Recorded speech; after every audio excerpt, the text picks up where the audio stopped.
Ooh, I don't like that format. Why does StreamYard always do that? Well, happy last half hour of Thursday, February 9th, 2023. Hold on for a second. I really don't. Virtual background, layouts, crop solo. There we go. For some reason, I don't like it. It doesn't look right. Be glad when the background is looking better. But hey, hi, how's everybody doing? Thank you for showing up for the Sci-Fi Center Live semi-overnighter. Difference between a semi-overnighter, Midnight Express, and a full overnighter. Midnight Express is usually I try to keep it limited to 45 minutes. Semi-overnighter generally starts on one night and leads into the next morning, albeit a much shorter version of what is the full overnighter, which is what we'll be doing this Saturday at 9:30 p.m. Pacific time. I do have a couple, at least one big topic tonight, the Spider-Man thing, and we'll talk about that. But wanted to go over our sponsors. Primarily, one, I'm going to self-indulgent. I have a couple of them, but the first one is going to be me. The Sci-Fi Center presents Tromania happening on March 31st and April 1st. So it's a Friday and Saturday. Come meet Lloyd Kaufman in person as he introduces the Vegas premieres of Eating Miss Campbell and Shakespeare's Shitstorm. Also, we'll be having a live audio commentary version of Toxic Avenger. So if you're able to make it in town, any questions you've ever had for Lloyd when it comes to one of the first trauma hits, which is the signature trauma hit, Toxic Avengers, he will be there answering your questions while the movie is rolling. Got a couple other trauma classics as well. He'll have merchandise there. He'll be signing autographs. Also, one of the things we're going to be doing, and one of the reasons why I have, if you look at our thumbnail, I'm behind the camera again, is because part of this event will be getting submissions from all over the place, including some local ones, horror shorts, horror comedy shorts, 15-minute, 20-minute shorts, and maybe a half hour or so. And we are going to be playing them in between these trauma classics. And Lloyd will be the ones that introduces your movie on there. So I will be getting that ready and sending out the link and sending out the email addresses for people. If you know any filmmakers that have an already made or are almost done with their horror shorts, I'll give you guys all the information where you can submit it, and we'll get that going. But yeah, Tromania is happening the same weekend as WrestleMania. So I'll be doing this and keeping an eye on at least part of WrestleMania. The majority of WrestleMania I don't care about. I care about the Cody match because it's been, the build up. We got to get a payoff to this 9,000-year Bloodline saga. So, but for the most part, I will be focusing on Tromania instead of WrestleMania. All right, our other sponsors are Impact Wrestling, which will be bringing their pay-per-view No Surrender Friday, February 24th, and TV tapings for Fallout on Saturday and Sunday following the Friday night pay-per-view. I have tickets to give away to this for those of you who will be in the Vegas area for this particular weekend. I will be letting you guys know how I'll be doing that. Preferably somebody who can make it. I mean, if you're in Alaska watching the stream and you're not going to be here on the 24th, 25th, and 26th, you know what? Hey, just don't jump into the contest. But I will be at this pay-per-view. I am a huge wrestling fan. I'm a huge Impact fan, so I will be at ringside for this particular event. So, but we are sponsoring it, we are promoting it, and we will be giving tickets away to it. So, all right. So let's go ahead and say hi to whoever chat members are there. Ooh, wow, geez, you guys are really started. How you doing, Jason Eves? Larry, what's going on? How you guys doing? How you doing, Spider-Man? Darth, what's going on? There again. Anthony Beltray, what's going on, dude? Wall of Terror 325. Hi and hello to you too. William, thought of the Lakers trade. I am happy with everything that they did. It sucked tonight because you basically gave away a sacrificial game because none of those guys could get into the lineup that soon. But I'm happy. I'm even happy with Mo Bamba. Mo Bamba gives you a rim protector that Thomas Bryant was not. I mean, offensively, Thomas Bryant was a great fill-in when Anthony Davis was out.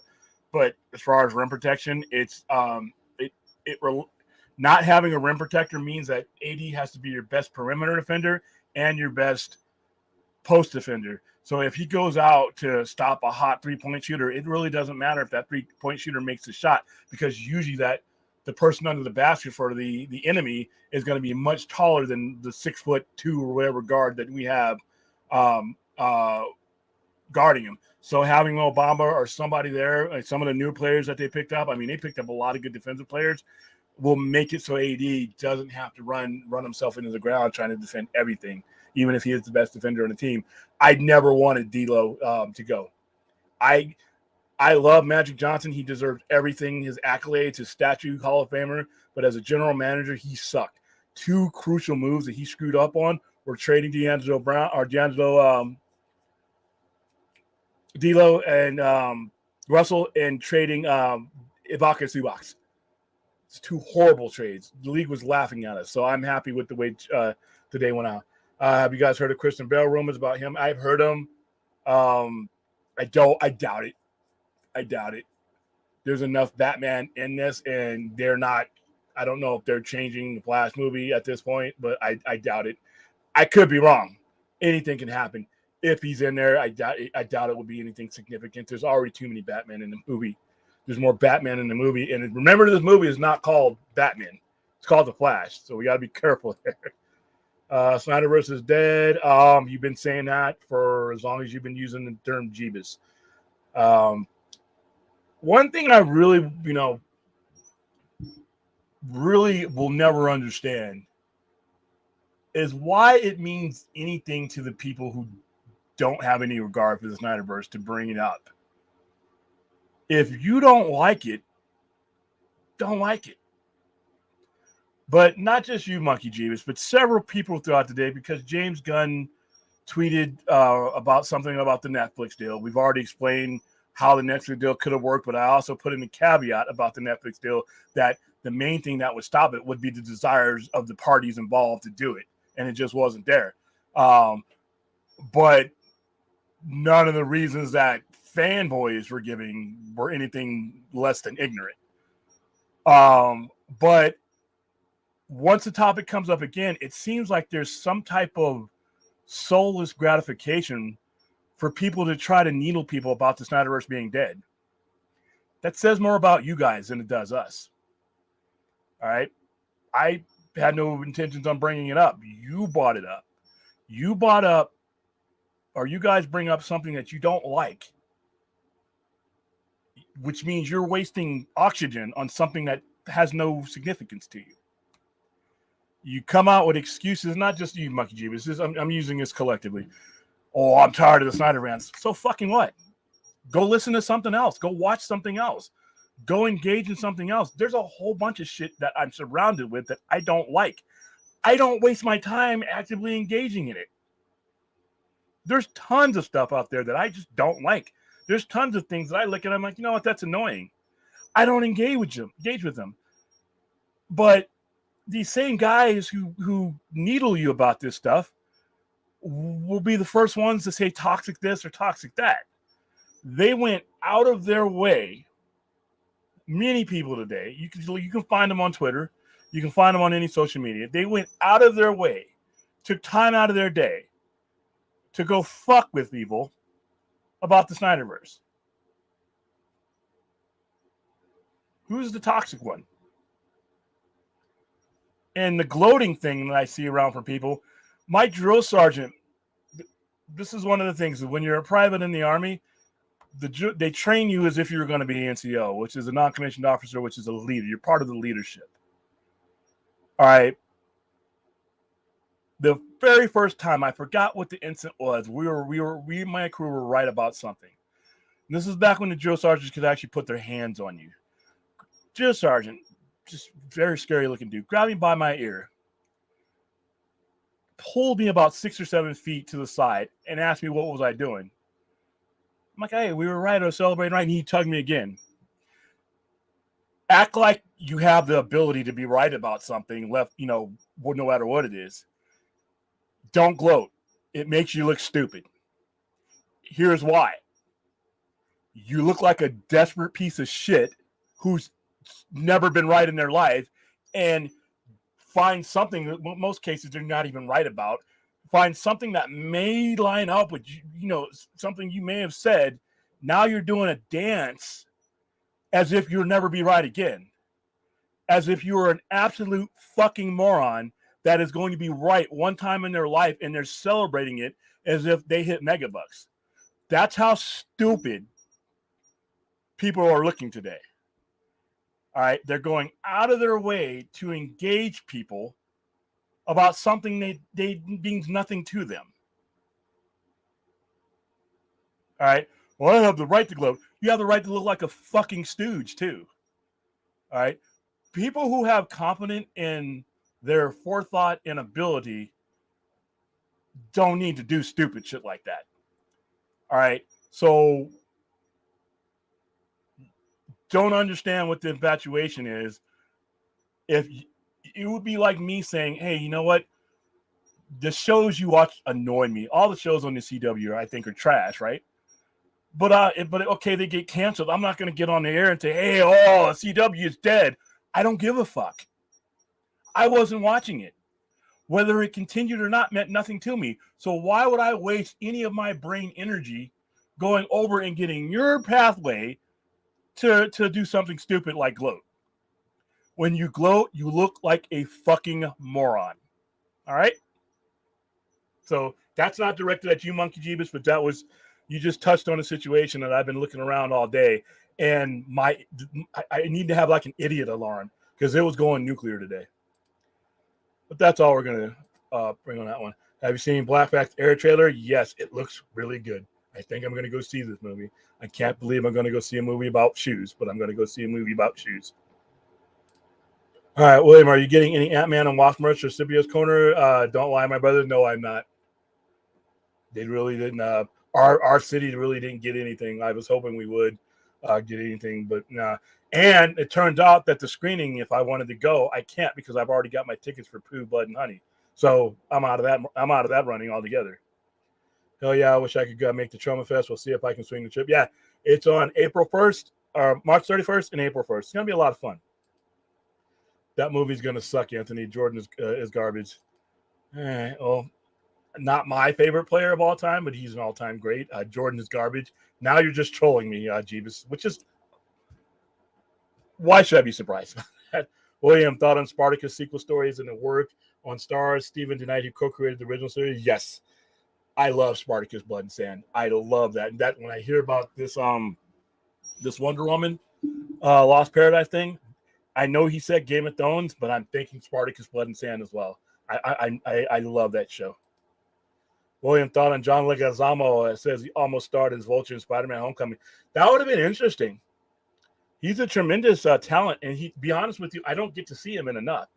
If you haven't seen Bad Santa, I know we're talking in February 9th. If you haven't seen Bad Santa, John Leguizamo is great in it. Go see it.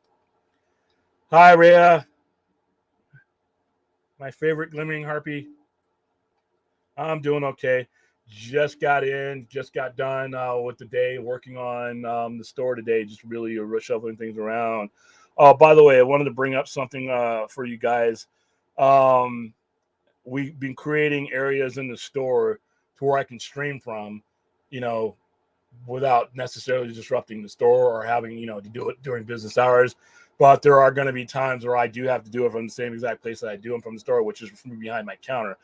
But I am doing, I redid the whole back area, for merchandising areas only, because what I've been trying to do with the store is fit 5,000 square feet of merchandise into a 1,300 square foot place. And it's not easy. You have to build walls and use every wall space you have. So this right here is the area that you guys usually see me around. Let me get rid of this real quick. So you can kind of see my microphone is up there. It's just basically a wall. I'm edging around, and on the top, that red section that you guys see, that's actually going to have all the QR codes and stuff for all of our social media, including this show. They'll be able to just use their phone and scan it and go around. And then that bottom section is going to be skirted to what you see here is going to be moved all the way in the front. So when you guys see me, you're going to get a further view in the back instead of the cluttered view that you guys always see me using. And then this is it from the side. And these are just things I put up there. These are no particular order. These are just comics. But when you see me, when I stream from this particular area again, this is what you'll see behind me, depending on how far away it is. So I just wanted to show you guys that. So next time we stream from the store, which should be either Friday or Saturday, you will be able to see a much nicer nicer backdrop. So all right, where were we at in the chat? So my pin, hell yeah. All right, that was rare. All right, William, have you seen the movie The Void? I saw it the other night. I have not seen it yet. No, that's one to put on the list. All right, she's saying hello to everybody. All right, Glimmering Harpy, that's exactly what she is. All right, oops, wow. The chats are coming in really quick, though. They're not, it's like there was a delay, and then they all hit me. Did you see what Gunn had to say about the Snyder First Netflix today? What are your thoughts on that? So I just touched on that basically, and I didn't mean to pick on you, Jeebus, even though I know you're trolling. You just were the one that reminded me of the topic today. He basically said what we already mainly knew is that it was a slim odds that Netflix would do it.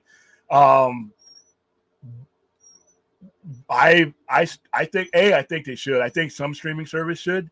But be honest with you, not only do I think it should happen, more and more, the person who would benefit the most out of it is James Gunn. All right. James Gunn is about to embark on a very, very risky journey that has steep odds of success. The person that would benefit from finding some way to finish this and lead into his thing is him. For 1,000 different reasons. And I showed you, even if you didn't do it with the Netflix way, by the way, that there are business reasons why you could do that. Amazon would probably be better because Amazon will be a higher budget and it's a less of a risk when you have $1 trillion in the bank. But my favorite way to conclude this is, like I said the last couple of nights, Blu-ray sets with additional sections and special features. By the way, one of them, the ones I left out last night when I was giving you guys the examples of the way each disc should look and each set should look, like the Superman one being his key that he uses in the Zero Drive, Wonder Woman's being the sword and the shield overlapping each other, the Flash being his suit that from that era, Aquaman being the trident that you can actually, when you open the thing, you can actually play with it. But one of them, and I did the Earth, when the combined edition that has them all in there, will be the Earth with a lenticular hologram around it, and that's not expensive as it looks. And when you move the Earth, you switch from a torched out Earth to the normal Earth, and when you switch it again, the Earth gets torched out from the anti-life equation. And then when you have it as the black Earth, it has the Omega symbol, and when you have it on the other one, it has the JL symbol on it. And then all of your additions are in there. And then you have special features that lead you directly into what James Gunn's doing. People buy that stuff. But one of the ones I forgot last night was BVS, probably the most important box set that you could have. That one would be the Batmobile that's in BVS. And when you slide the top open, just like the top of his car, it would come with two different figures, the armored Batman and Superman. And if you wanted to, with the DVD case, you could set up that scene where they meet and he rips the top off of it's a Do You Bleed? But inside of that one, you would have the core part of the Nightmare scenario, the Jared Leto stuff or the Joker stuff and all that. And then once again, guess what's coming in a couple of years? Batman Brave and the Bold. You have things in there that lead up to that. It's just money just sitting on the table. If you look at what it costs to produce a Blu-ray, the profit margin is sky high. All right. And even though physical media is dead, not collectible physical media, when they put out something that looks cool, it sells very well. DC films sell very well when they come out. So that's how I would do it. The Netflix thing was always a long shot to begin with. But my problem is why I brought out the business reasons the way it could happen, because too many clowns were getting on there and just dismissing it without even thinking about it. They didn't even use the 2 brain cells that they had. They just said, no, it never happened. They never gave you a business reason why it could happen. That's why whenever somebody gets on the screen and says it's never going to happen, and they don't give you any realistic framework for or con against it, fuck them. Everybody's allowed to their opinion, and that's fine. But when you start taking snipes at everybody else, when you don't have a business framework why something can or cannot happen, go take a flying leap. That's what I think about the Netflix situation. It was always a long shot, more than likely, even if I said it every time that it was ever going to happen. But I gave you a framework in a pathway to it happening if anybody were able to pick it up, with the caveat that the desire to do it just wasn't there. If you go back and watch the videos that I explained on, you can clearly hear what I'm saying. So the Snyderverse wasn't any more dead or alive today than it was in any other day. So yeah, let's go ahead and go back to the chat room. All right, so if they have Elseworlds, I'm going to go. I see no reason why they can't resolve the Snyderverse story. Like I said, you can do it in Elseworlds. You can. Oh, by the way, my format for this, the extra features that would tell the story, do it in animation. Not only does it make it more profitable for you when you're selling these Blu-rays and DVDs, you can do it. I don't know if any of you have ever watched Animatrix. It is the lead-up story that leads into the Matrix trilogy.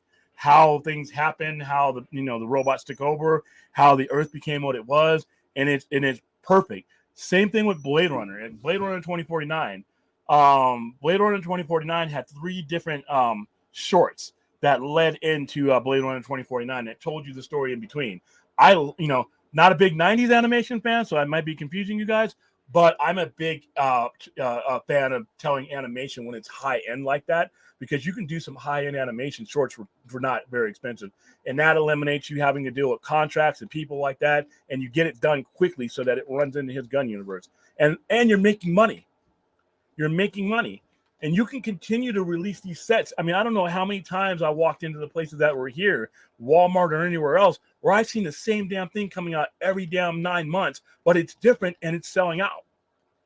You can be packaged. That's why these rights are so lucrative, because Battlestar Galactica, a show that's been off the air for a long time, they continue to release little Cylon heads and all kinds of stuff, and people snap them up, man. So that's why I think that's a good way to do it. You want to call it Elseworlds, you can go ahead and call it Elseworlds. But make money off of the shit that's already there and just spend very little money to do it. Animation is not very expensive. All right, making Blu-rays is not very expensive. That's profit. All right, so fanboy logic doesn't turn the lights on and keep rent paid. Business does. This is business. Let's see. James Gunn says Netflix. We already established that the main thing that would stop it would be the desire on any of the side, whether it be Zack Snyder or Netflix themselves. That was the only legit reason anybody had to bring up. Remember, but this wasn't what was happening though when it was first brought to the forefront, when these articles first came out. I heard stupid ass reason after stupid ass reason after stupid ass reason that meant nothing. I'd inquire. So why not? What business reason do you have for this not happening? Because we already started out that it would take the desire of all involved to have getting it done. So what James Gunn said today is nothing new. The long shot was because most people were being like, no, we don't want to do it. But there was no business reason that could be done. And even still, James Gunn, I wish him all the luck in the world. You got 40% odds.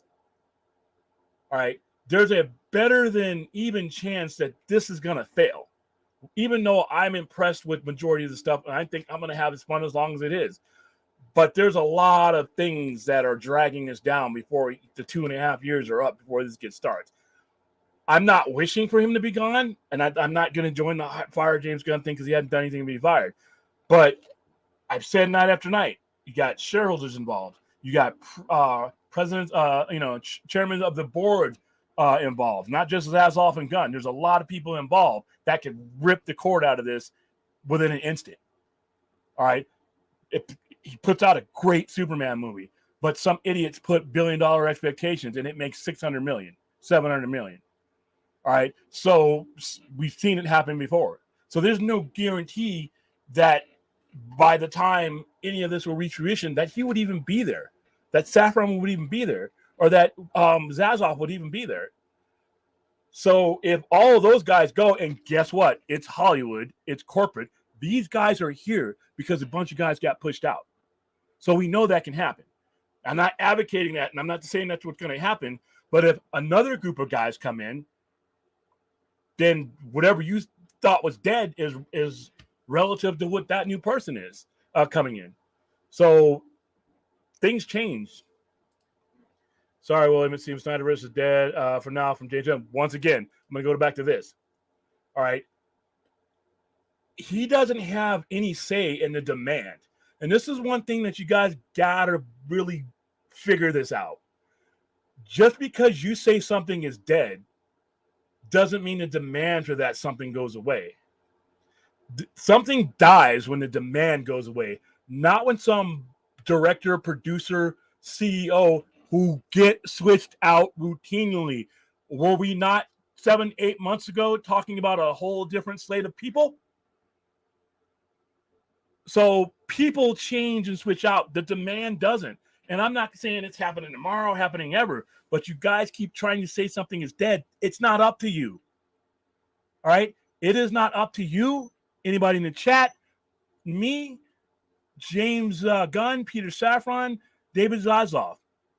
They have control over things while they are in power. But they're not on the throne. CEOs get Bob Iger wasn't the CEO of Disney a few months ago, was he? They just extended Bob Chapek another 4 years. They had to buy him out. So the temporary help in employees saying something dead doesn't mean something is dead. YouTubers blowing it out of their ass saying it's dead doesn't. Demand dictates whether something dies or not. People do not. All people do is delay shit, reroute shit, and temporarily stop shit from happening. Remember, the Snyder Cut wasn't supposed to happen under certain regimes, and it happened under others. All right? So saying something is dead doesn't mean shit. The demand dying is what would mean something is dead, because you switch out different caretakers and switch other people back in. Different people find value in different things.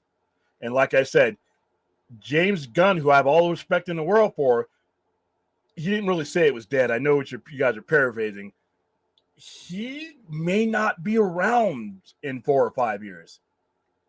I've always said, and I'm not wishing him to be gone, because I'm sort of interested in some of the shit he's got going. But it's Hollywood. It's Hollywood. I'm pretty sure Bob Chapek thought he was going to be there for the next 20 years. I'm pretty sure everybody that comes in with a 10-year plan fully expects to be there for those 10 years. But as I've always said, those guys are on a 4-year contract with a team option. So, and we're 2 years away into that contract from even being done. By the time they actually get something on the screen for people to pass judgment on, their contracts are almost up. So if you have greedy shareholders with knee-jerk reactions that say, you know what, that just wasn't as impressive as we needed it to be, they just pull the plug on the whole thing. We get new people, same demand. It's not up to you guys. Sorry, I know it sounds good on YouTube, but it really isn't. All right, so answer that. Agree, William. It's already 2 Batman and the Flash. Yeah, that's what I'm saying, dude. Is it the Flash or? And like I said, I am worried. I hope it all works out about nostalgia. I always worry about when people rely on the past to tell stories of the present, and you're relying on a Batman that hasn't been on the screen in 30 years. A Batman that was my teenage boy Batman that I saw in the movies. And you're selling that to a bunch of millennials, and you're selling that to a bunch of generations below that. I hope it works out, but that's a really risky proposition. They shouldn't take it any differently. It's another executive after executive after executive after executive saying basically the same thing over and over again. But once again, what they say in their plans it doesn't stop the demand. See, I think it's wishful thinking about these move on clowns is that if they keep saying the same stupid shit all the time, that they'll wish it into existence. Like their desire for the Snyderverse to be dead will overwhelm the demand for whatever's left of it. And it just doesn't work that way. You know? Yeah, hit the like button for Enosh.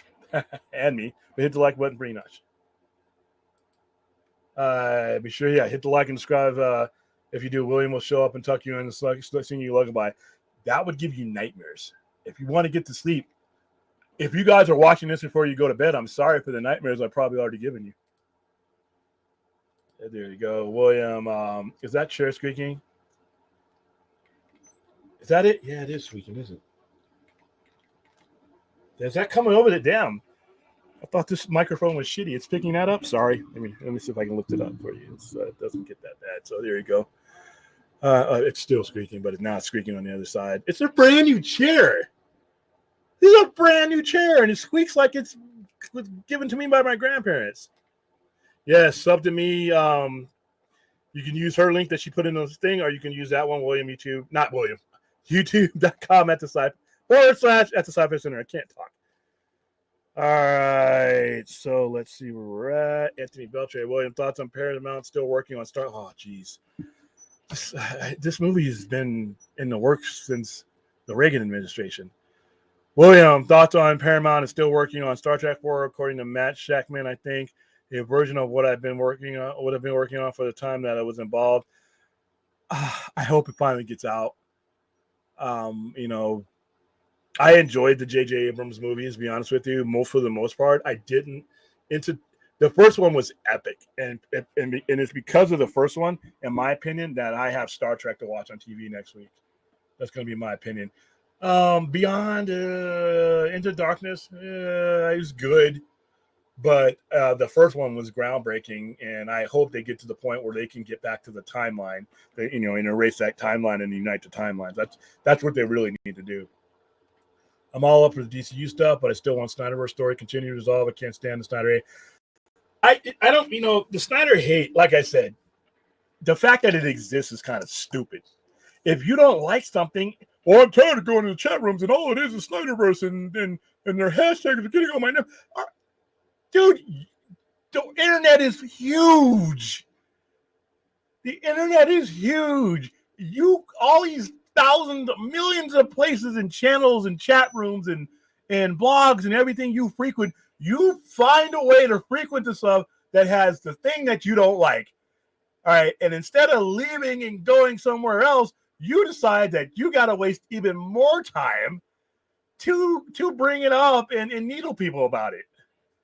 I'm like, why does that even exist? There is so much shit in the internet that I just cannot stand.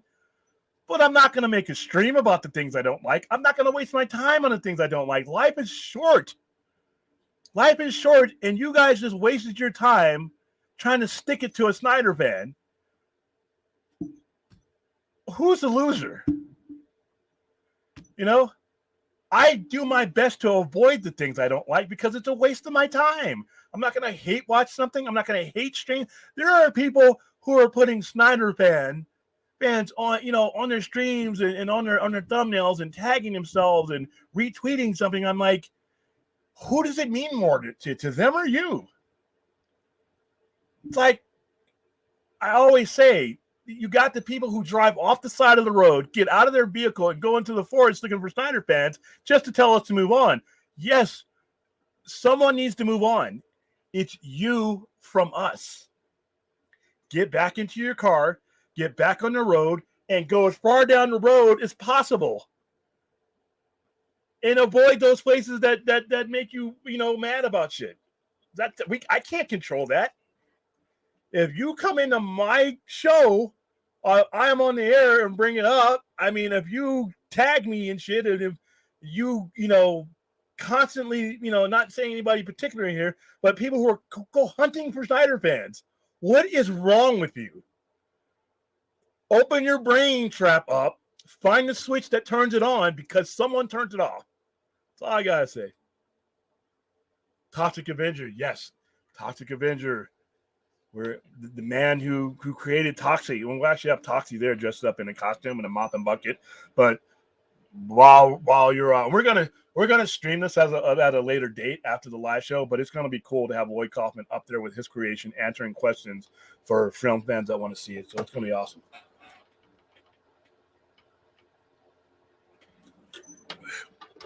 Already getting dry again, and we're only 37 minutes in.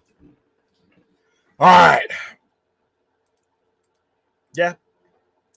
And like I said, I know we laugh when he says that, but all I did when I wanted the Snyder Cut was sit around and outlast clowns who tried to fuck it up.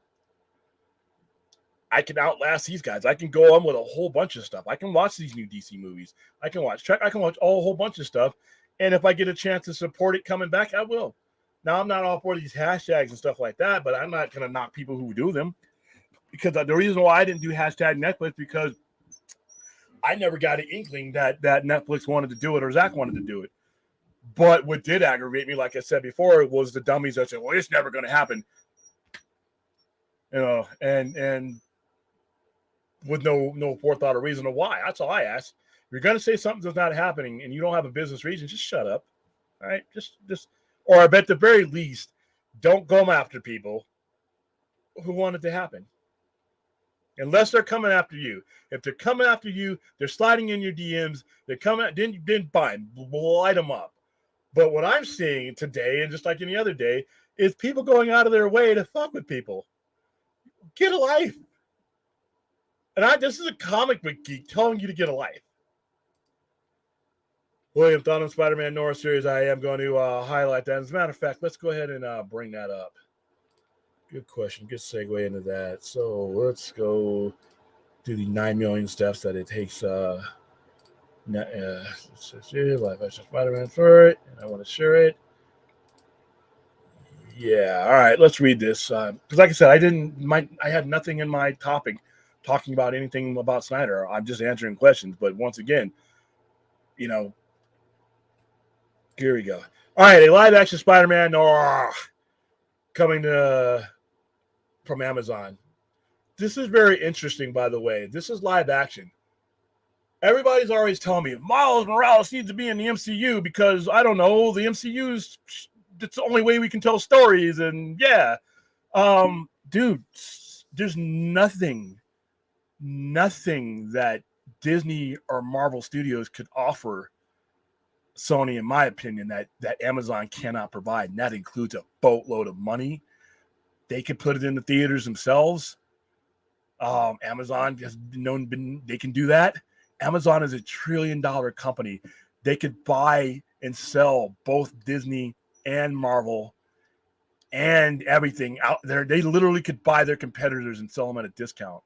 So the fact that Amazon is getting into the live action thing, I hope and pray that if there is a live action Miles Morales, it's done by Amazon so that we can keep him from being, another Spider-Man Jr. That's my opinion.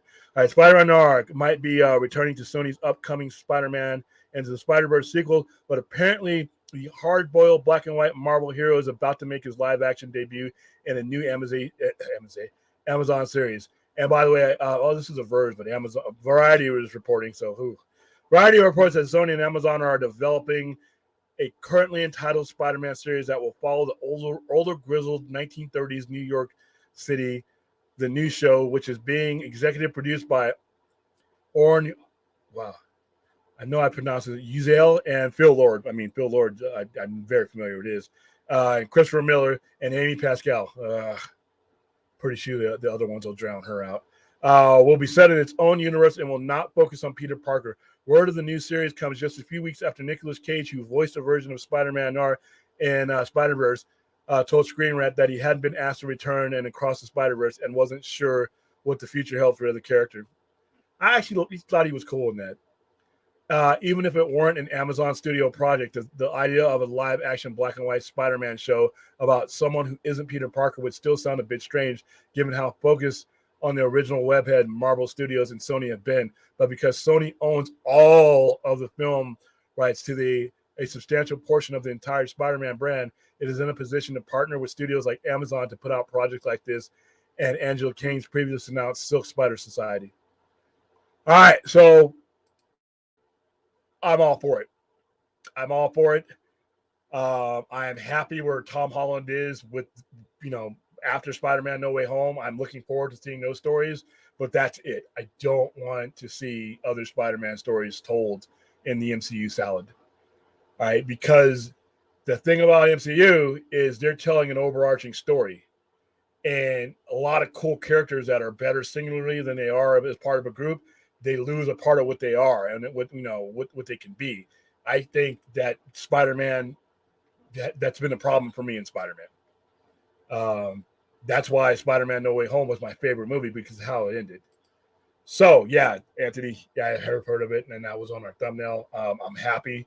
Um, I have the comics at the story. I didn't start out as being a fan of that version of the story, but when I went to see Into the Spider-Verse, I kind of fell in love with the character after that. So I'm happy to see it. I'm happy to see Sony partnering up with someone that can give them what they need to create stories within their own universe under their own circumstances, and that can develop within the narrative of what those stories are.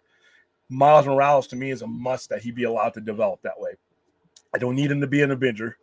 I don't need him to be a sidekick character.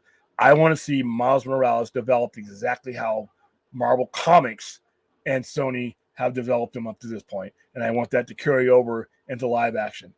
One of the things about Spider-Man, whether it be Miles Morales or Peter Parker, is that the relatability to young people everywhere is because a lot of young people have to solve their own problems. They're isolated. They can't talk to a lot of people. And that's what Spider-Man was. And I think that's the thing that he lost when they added him to the MCU salad, is because he became a piece to tell an overall story instead of your friendly neighborhood Spider-Man. So with Amazon, like I said, there's nothing Disney could offer Sony that Amazon, $1 trillion company, and with no compunctions of spending money on things that they want to, can't give them. So I'm happy to hear this. Hey, Aaron Pritchard, how you doing? Everybody say hi to Larry. Yeah, I can't wait for the next season. Yes, next week. By the way, said I had announcements. We're going to be going full on into Trek. I think it's time that we added the show. Next week, I'm going to be doing a spoiler review after Star Trek Picard. So right as Star Trek Picard airs, I may even do a watch along, even though I don't know. I know they're fun for people, but do you guys just really want to sit and watch me go? So I may do a watch along. I don't know, but I'm definitely going to be doing a post show at midnight or right after, right after the episode ends. And then I'm going to be doing another show on both of these channels called Star Trek Weekly. And that's going to cover whatever show is on. We're going to have Star Trek centric guests on that show. We're going to have people who build kick-ass models. I got one particular guest. Oh my goodness. This guy should have been working for the set directors. He has a collection of things that he has built, and it looks amazing. I'm going to have him on. I'm going to see if I can get other people who stream Star Trek on, because we're all a brotherhood. And we're going to talk about the weekly shows, whether it be Star Trek Picard, whether it be Discovery, hell, even Lower Decks. It's gonna encompass all of Star Trek. As soon as I get my uniforms in, that show is going to take place with me wearing a Star Trek uniform from any era. So once I get the uniforms in, the show will start before then. But I'll have my Star Trek Wrath of Khan uniform on. I'll have my original series uniforms on. I got Vulcan ears at the store that I can put on. I got all kinds of stuff. We're going to go all in with Trek. I'm happy that Trek is at a place where we can talk about it.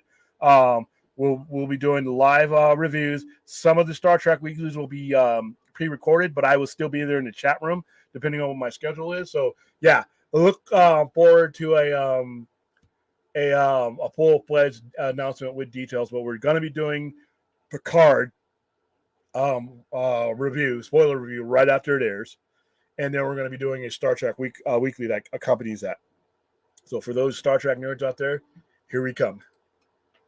You have the right to look like a fucking stooge too. Is an amazing coat. Yeah. I mean,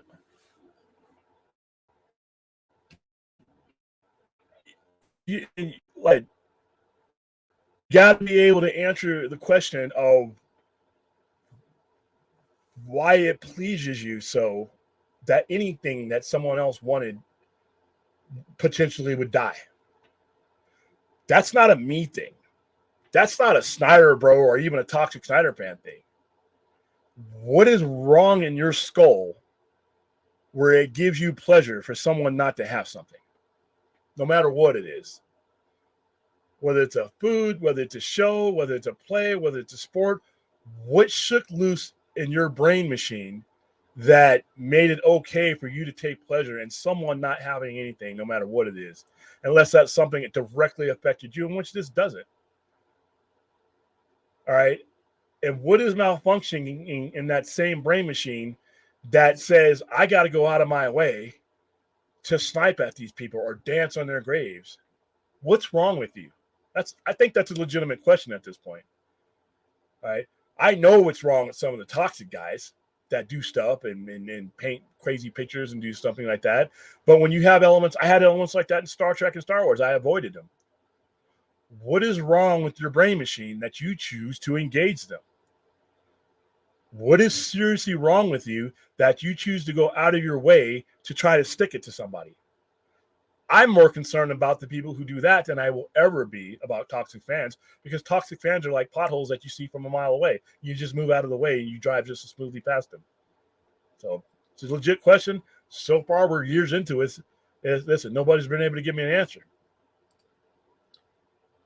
I always emote after I kill. I paid money to do the Tootsie Roll in Fortnite. That's a game. That's a game. That's what you're supposed to do. That's the role. That's the purpose of the game, Jeebus. That's okay. That's different. Let's see. What's Batman? Who's the Batman at the end of the Flash? Well, it sounds like they're all gonna. I don't know. Going to go away at some point. I don't know. This trailer. I there's so many things I don't know about the Flash other than what they put out. I'm gonna check this trailer out.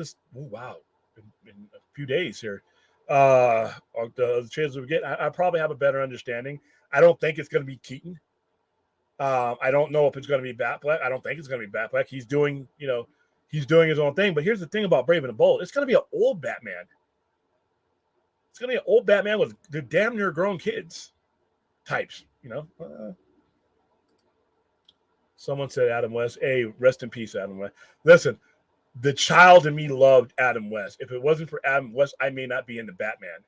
But the thing about Adam West Batman, it wasn't his fault. He did what they asked him to do. It's not, you can't blame Adam West for being a campy guy who's doing the go-go dances and surfing and shit. Can't blame. He did a job. The problem is that's not what the character was created as, and it took years and decades for it to be brought back to the core, and not be laughed at in that matter. And the Super Friends, we all love the Super Friends, but that didn't help either. Bell, I watched your show today. I don't know if you saw what I typed in there. I said we should do a drinking game for every time you said the F word. I don't see how drunk people would get, but no, that's I enjoyed your stream today, Bella. I understand where you're coming from. I completely understand where you're coming from. There are some things in this new slate that intrigue me, but I will never, and I don't have to, just like you don't have to. I don't have to get over the fact that we got screwed. I'm a customer. If you're not treated right as a customer, you have the right to say something. They're lucky with most of the people that they screwed, though, with the previous regime, because a lot of those guys stuck around anyway. Most people just gave up. The general fan have just walked away. Lucky you have guys like Bell that at least I can at least tune into a stream if I were a corporate guy and I can see exactly what she's thinking. But you know who you can't see what they're thinking? The people who just walk away without making a sound. They are far more lethal to your production, your company, your anything. Those people who walk away without ever making a sound, for every one of the people who are loud about it, there's 1,000 people who are not, and they hurt you more than anything. All right, I'm thinking if it's true that it's a hero from long ago, it's either Linda Carter or Wonder Woman or Ryan Reynolds. No, and James Gunn, it could be anything. He could literally have the cartoon version. He could have Marvin with his bell bottoms. Hell, Gleek the damn monkey might be in there. Never underestimate the weirdness that James. And you know what? A lot of that is kind of cool. If you took away the shitty regime that preceded him and the bad management that preceded him, we wouldn't. James Gunn would be flying into this with 80% odds of approval and rate of success, but unfortunately, he's coming in at the heels of some bad shit, and it polarizes everything he says, or everything he wants to do is polarized by the fact that what preceded him. It's not fair, but it is what it is, Another Batman in the Flash would be redundant. Oh, maybe it's the Flash from 1990 show. He's still alive. Yeah, John Wesley Shipp was alive. He was in wasn't he in Crisis? Still looks pretty good for his age too. Leguizamo's a pilot lad is not bad. Santa silly. He's great. George Clooney Batman with nipples will trend. Yeah. Like, dude, man, Batman in the 90s. Well, I had fun with those movies. After the third one, after Batman Forever, it just got ridiculous. Leguizamo did a pretty good job as a Violator back in the day. Wow, a lot of people haven't seen that movie, Spawn. Michael J. White was a perfect casting, truly a movie ahead of his time. Yeah. And now they're trying to, you see how hard it is that they're trying to remake it? You know, it's not easy to make a Spawn movie. William, Disney CEO Bob Iger is open to the idea of selling Hulu. Personally, I would merge Hulu with Disney Plus. All right. Campia brought up something that made a lot of sense on why they may not do this.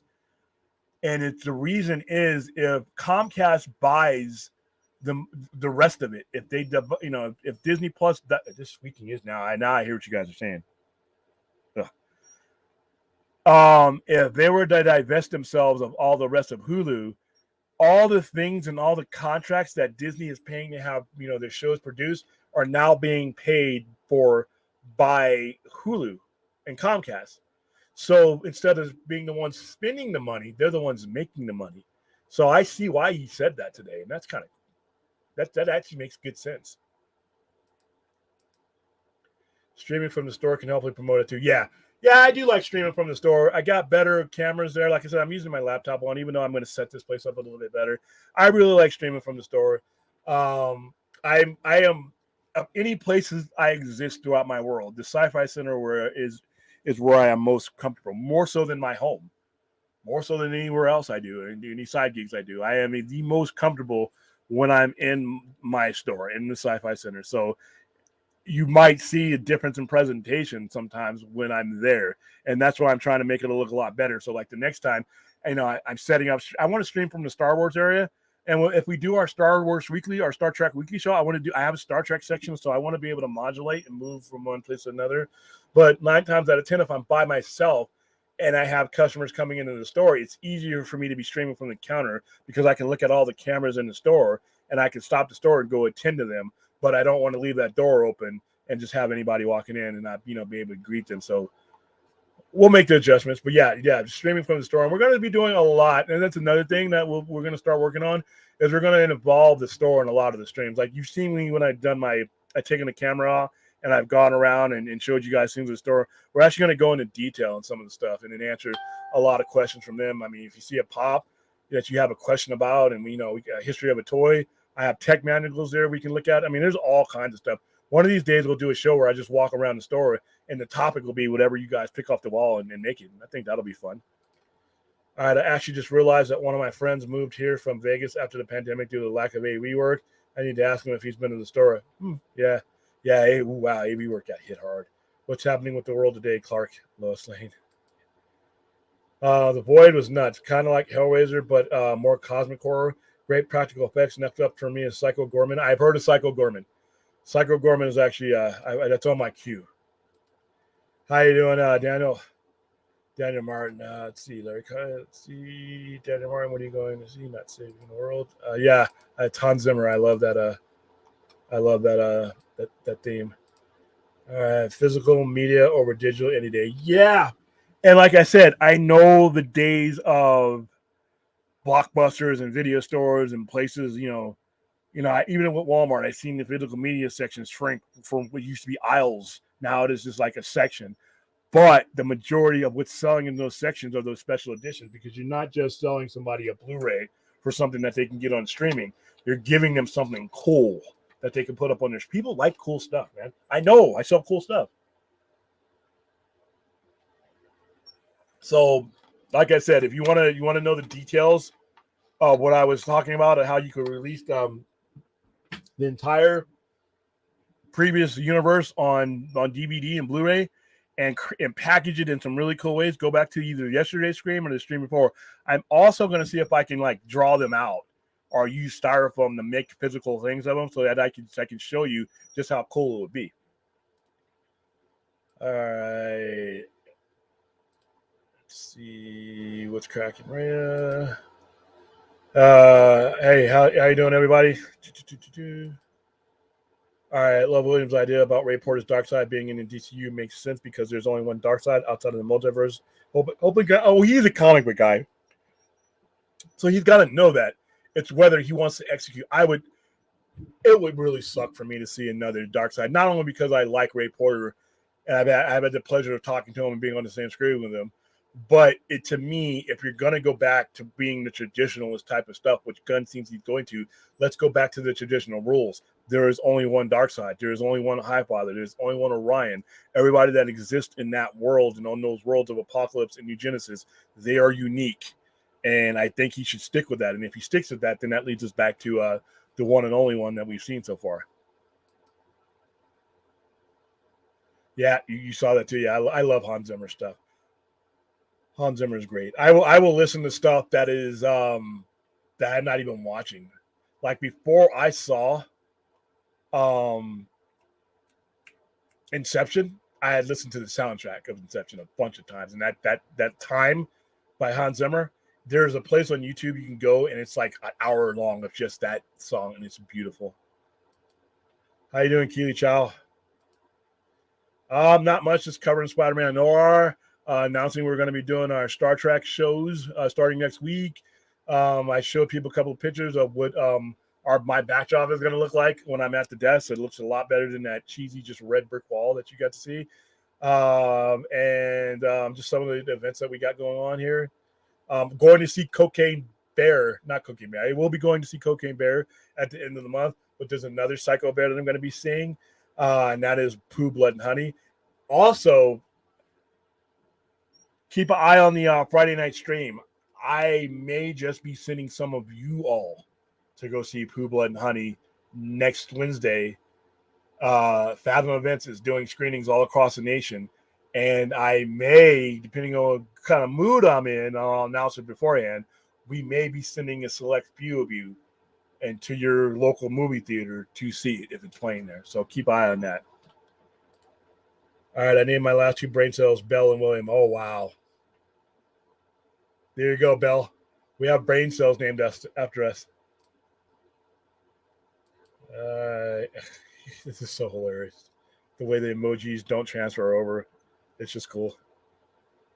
All right, I'm headed to Pueblo Monday night, staying for about 10 days. Colorado? Cool.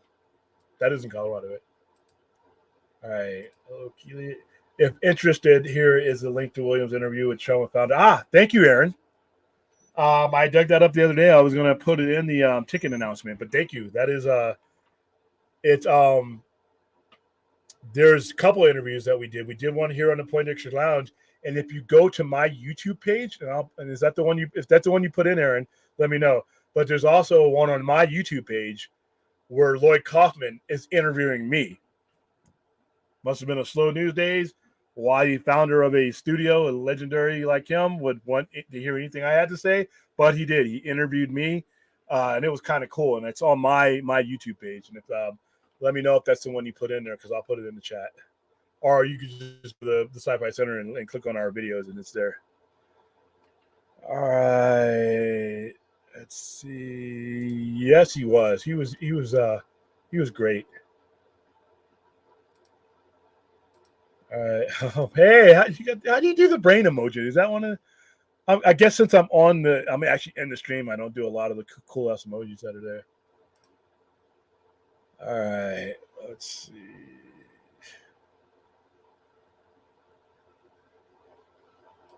Yeah, it holds up, and it's been 20 years since the Animatrix. 20 years.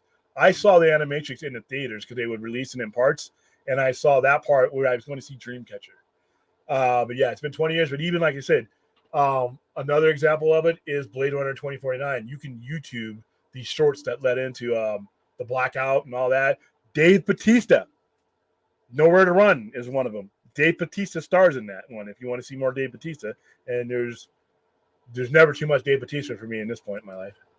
The animation is great. 2 episodes that showed the past of the War Machines was great. It's also a WB product. Yeah. And that's why I say do it with animation. I know there's a lot of people who are like, oh, if it's not the actors, I don't want to go see it. And I understand you, but here's an opportunity to not only finish the storyline, but to get everybody to see. Here's the thing. When I say resolve all of this, I'm not saying it for a fan base. I'm saying it because it's good business. There's money being left on the table. And I want every new fan of these superheroes to have a completed version of this museum that they're about to walk into. Because if in 2.5 years, all you have is a couple of movies and you have years before anything else comes out and your frequency isn't there, you're lighting a fuse and then letting it die out. I want the people who are coming to see the Brave and the Bold to experience everything, a complete universe. Because what that means is if I'm the one who's taking the money, I'm literally recycling my money over and over again. I made this thing. I already made the money at the box office. I've made tons of money off of physical media. Now I get to make even more money off of it, and I can complete my project while I'm at it. So those people can watch these Blu-rays and DVDs as these movies are coming out.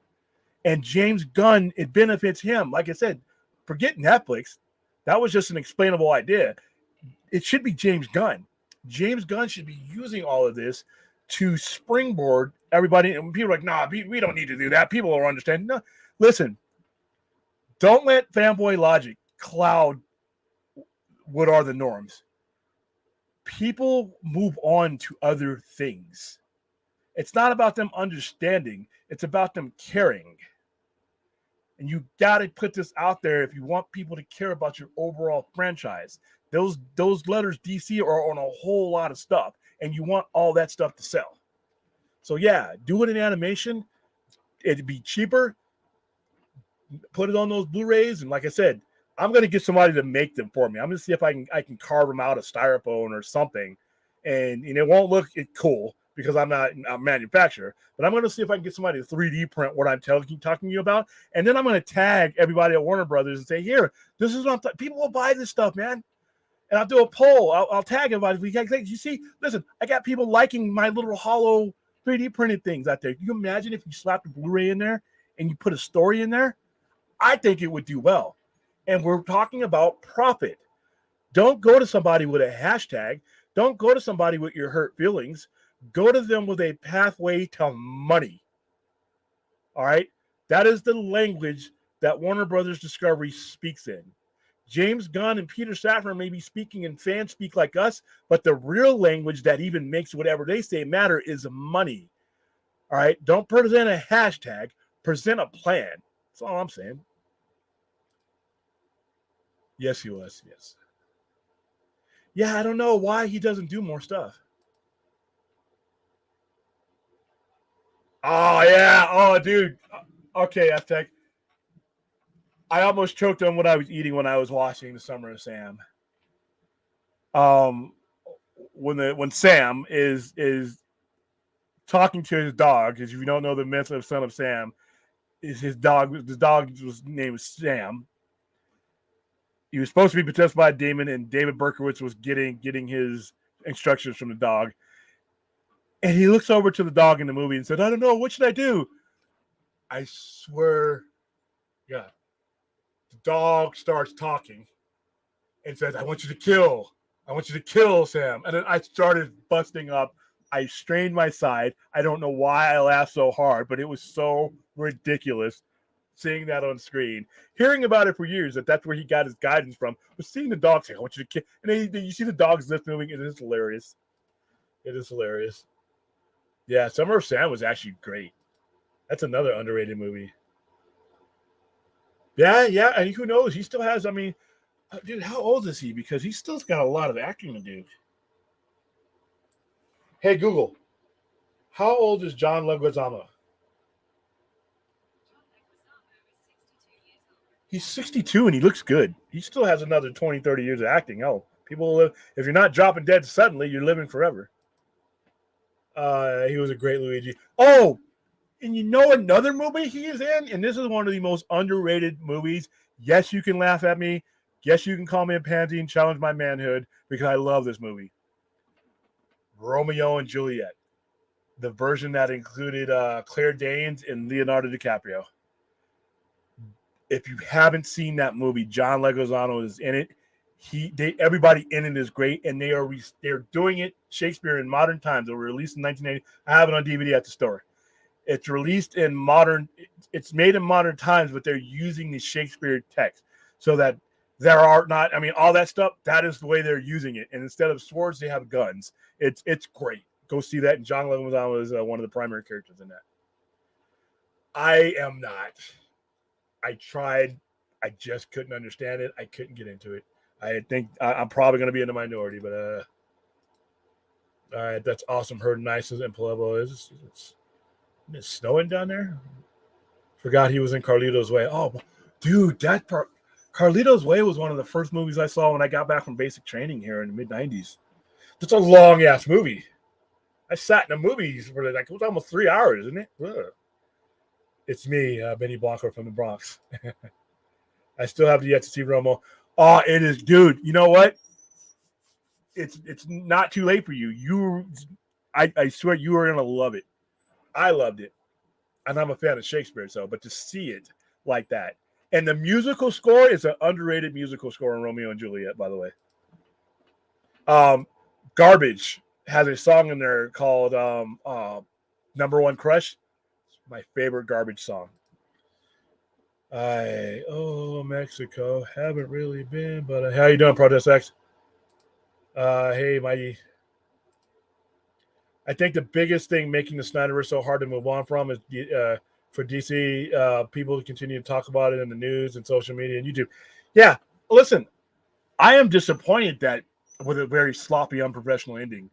I think it hurts them going forward. People say it doesn't. People will just, once the new stuff comes out, they'll forget about all this. Get the fuck out of here, all right? All right, there's a difference between the stupid shit you say to your friends on YouTube and in a chat room and what actually goes to the brains of a consumer. They ain't going to forget that stuff. They may not remember the details, but they're going to remember that they were left holding an empty bag after several movies. But here's the thing. I'm ready to embrace what James Gunn is doing. I'm ready. I went and saw the Batman. I went and saw all of the movies. Most of us did. And most of us are patient. But what ends up happening is somebody from the extreme end does something, and then you get the hunters who sniff them out. Instead of directly going after them and leaving it at that, they got to needle us. All right. When's the last time? I mean, I don't open the show without answer questions about it, but we're laying in wait is what we are waiting. I'm waiting to see how he handles this. Because, like I said, we're always with James Gunn. We're one tweet away from him, having a different impression on what he's doing. His presentation changed a lot. Another presentation can change even more. Who knows? What I might have to see how he handles these 4 movies and how he leads them in. I don't think it's going to be done good enough because I think they just want to just get to their thing. But I could be wrong. But box DVD sets, Blu-ray sets, collectibles. People will buy the stuff. Like I said, they're buying Battlestar Galactica years after that show went off the air. Both the 80s version and Ronald B. Moore version. You put a damn Cylon on there, you'll sell the fuck out of that. All right? People buy cool stuff like that. The money is there. Warner Brothers, if you're watching, I will do a presentation and I will tag you guys in it and be like, this is cool. And what I'll do is I'll set it up in the store, and when people walk up to me, hey, can I buy that? Nah, I'm afraid it doesn't exist. And I'm going to send that video to you. I'm like, look, I could have sold this for you. Best Buy could have sold this for you. TowerRecords.com, all these places could have sold it for you. You could sell it direct, DC Direct. Bam, there you go. And guess what? After you're done selling those editions, you come out with something else that looks different. I know people who buy that stuff and make up the bulk of that market that will buy the same damn movie over and over again because it came out in a different case. You think a guy who bought BBS Blu-ray, the glow-in-the-dark one, is not going to buy the Batmobile one I'm describing, where you slide it back, you slide just like the top and the hood, and you open it up, and it's got the Blu-ray in the middle, and on either side in the styrofoam, it's got a Batman figure, a limited edition Batman figure, and a limited edition Superman figure, where you can stand them on that Batmobile and literally recreate that thing. You think people wouldn't buy a cool spear-looking thing that basically changes images onto it, and that one, people will buy that stuff. If you think they won't, go stand in the video section the physical media section in Walmart and watch some of the shit that hits the shelves. Go to Best Buy, where some of the Best Buys have it locked up because they're valuable. People will buy cool things like that. That I'm not saying that DVDs and Blu-rays are going to come back or anything, but if it's the circumstances or something cool and limited, dude, they'll buy it, and the profit margin is high. It is high. The people who and the studios want nothing more than physical media of all sorts, even just the stuff you buy in the boxes off the shelf to come back, because it's the profit margin is tremendous. And when it went away in large part, they lost a lot of money. And that's why a lot of movies don't get made anymore. Because like I think who was saying it before, when you released a movie, you could always justify certain budgets on the movie, because even if it didn't do so well in the box office, you always had those physical media sales that they could always rely on. Blade Runner lost money in the theater, made 22 to 30 million in Blu-ray and DVD sales when it was released. They got some of that money back. But when it declined, people, now I can't make that abstract avant-garde movie, that I would have made 8-9 years ago, because I can't justify the budget. Because if it bombs, I'll lose my job, or my shareholders will be on my ass. But with Blu-rays, you could be like, no, I can take a chance on that, because worst case scenario, it's gonna make us our money back on Blu-ray. There's a lot of movies over the past 30 years that have failed abysmally because people weren't going to give it a shot on the big screen, but they would give it a shot, on physical media, because it costs them less and it's something that it could have. And with the trade market that used to be out there, if you didn't like the Blu-ray you had, there were outlets around here that you could just trade it in and get something new, just like GameStop, So I'm telling you, man. There's, but once again, but like I said, most of the time you got guys like me who I'll bring it up if somebody answers it, but it's the people, it's the hunters, it's the move on crowd that come after us, and then they start shit, and then then they want to point and say, "Oh, you're toxic. You kicked the bear, and when the bear ripped your fucking leg off, the bear is attacking me." I mean, what? Get out of here. Let's see. Be sure to hit like and subscribe. Like I said, I am horrible about promoting my own channel. I'm getting better at it. I should have a lot more subscribers than I do, but I were focusing on the Poindexter Lounge and getting it going, because this is where I cut my teeth and got, learned how to do this stuff. But yeah, go over to the Sci-Fi Center, youtube.com/at the Sci-Fi Center, and just, visit me there, because like I said, pretty soon I'm going to start putting exclusive content on there that's appropriate there. Yeah, listen, man, I mean, I would love if people want to just talk straight up James Gunn verse. That's cool. People want to start. I'm here to mediate the conversation you guys bring to me. But like I said, James Gunn put that tweet out, and all I've had is people in my inbox tagging me or in conversations that I'm in. The Snyderverse is dead out of nowhere. Nobody fucking asked you. Do you guys not understand? Nobody asked you to check in and see how I'm doing with the Snyderverse. I don't care about your opinion about my beliefs. I've always said this. If I want to believe that every night I'm abducted by aliens and I'm being taken for a ride and having a good time across the universe, and it's not happening, and I'm not hurting anybody, let me believe that. You want to be a grown man and believe in the Easter Bunny and the jockalopes and the toothberry and go into your 50s with those beliefs? Continue to believe it. All right? What good does it do me to rear off my road and say, you're delusional, you believe in the Easter Bunny? I don't give a fuck. Go out there on Easter Sunday looking for eggs for the rest of your life. Leave milk and cookies for Santa Claus until the day you die. Doesn't affect me. I am not going to come out of my house and knock on your door and say, hey, you should stop believing in Santa Claus, even though you should if you're 60 or 70. I mean, but still, it's not my role. It is not my business to tell you what to believe in, to what to campaign for, what to hashtag. Drive your car somewhere else. Take your ass somewhere else. If that annoys you, the internet is huge. It's a big, endless ocean. Find somewhere else to be if that bothers you. It's that easy. Turn the TV off. If something on the TV bothers you, turn the channel. If a YouTuber is talking about the Snyderverse and you don't like it, There's a whole, I'm not telling you not to listen to Enosh's channel or anything else, or when he's talking about it, or I'm talking about it, or anybody. You know how many YouTubers are out there? There's literally a billion of them. All right? You chose to take the path that leads you to the Snyder Bros. And now you're there, you want to whine. All right? Nobody asked you. Nobody fucking asked you. All right? Whether it's dead, whether it's alive, whether it's laying over here on the sofa, nobody asked you for your opinion about what anybody believes in or a campaign. You are more than welcome to give an opinion, but when you target somebody and you needle them and then call that person toxic because they bite you, that's on you. We don't have to bring it up. But every chat room I go to, everything I go to, somebody uses it as a topic to needle somebody. And then you got people in their chat that, you know, have something wrong with them, but they want to say something's wrong with us. Might want to take a look at the mirror, man. All right, everyone works DC, Marvel, and Star Wars shirts down here, all ages, and all of it. Yeah. Every time I watch Oppenheimer and trailer, oh, yeah.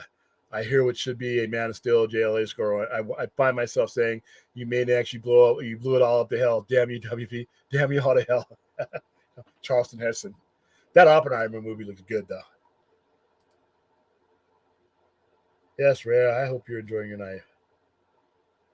Yep, yes, please go to my channel and keep me company. All right, thanks, Mighty. It's going great. Hope you're doing well, too. Does anyone remember the DC obscure character, Aztec? Yeah. Yeah, and he has dude, I wish I was at the store. Yeah, he had that really crazy looking costume. Remember that? Nobody could predict the pandemic, which really played a huge part of getting Zack Snyder's Justice League. Not saying I want another pandemic, but yeah. But you know what? They did it. AT&T and those guys did it because they saw there was profit in it. See, if you show someone and make a case that there's profit in something, you'll get more out of it than any hashtag. Hashtags and movements like that these days are easily ignored. Money isn't. I think I remember him from JLE, different from the guy in the Suicide Squad. No, the Aztec. Yeah, he's. Hold on. Let's see if I can bring him up because he was hilarious. Let's see. Google Aztec. Aztec. Let's see. Yeah, he had a ridiculous costume. Let's see. DC. Oops. I need to get better at Googling shit on the fly, by the way. Ah, yes, here he is. I actually have this comic at the store. Here we go. Let's share the screen. Share the screen. There you go. There he is. And oh yeah, there he goes. There he goes. Absolutely ridiculous looking character, but I know what they were doing with the suit, with the heritage. I just think they could have done a lot better than they did. Because this suit looks bad even by 90 standards. The headpiece, and then there's he is in the cartoon too. I one of the images that I saw, he was in cartoon. But yeah, I definitely remember when that issue premiered in 1996. Whew. And he's in Justice League of America, Volume 5, number 20, December 20. So yeah, they still use him. And there you go. There's a picture of him in the cartoon. So you guys can see that. So yeah, there you go. So here you go. All right, so let's stop that screen. All right, let's get back to the chat. So yes, I do remember him. Okay, blah, blah. Batman has my heart. Imagine if they put Keanu's Constantine and Flash's ending. That'll probably be a cloud pleasing moment. Yeah, I actually think that he's going forth with his own version of Constantine, though, because of the fact that because of the whole Swamp Thing connection and the Vertigo connection, it would be really hard for him to go forward with his thing and use that version of I think he's going for the British version of him. Nah, I got who he's talking about. Yeah. Oh, just noticed you took my comment. No problem, man. Daniel Martin, my band learned to record ourselves and save 10,000 to each record thanks to the pandemic. Dude, there's a lot of shit. You know what? A lot of people found each other and, became a brotherhood through the pandemic. So it killed 1 million people and it's unfortunate, but there are some silver linings to it, All right. You said you're going to, okay. You guys are doing travel trips. No problem. Enosh is MIA. Nah, Enosh is just busy. Enosh, he teaches now. He not only does he do his church stuff, but he teaches. So he's on here, but he's just not as on here. And to be honest with you, I've upped my frequency of streams. So you see, it seems like he's on less because I'm on more, but he's still on here.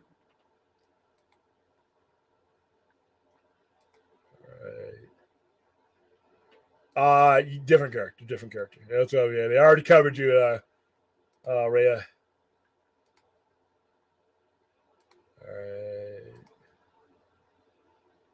Yes, thank you. Yeah.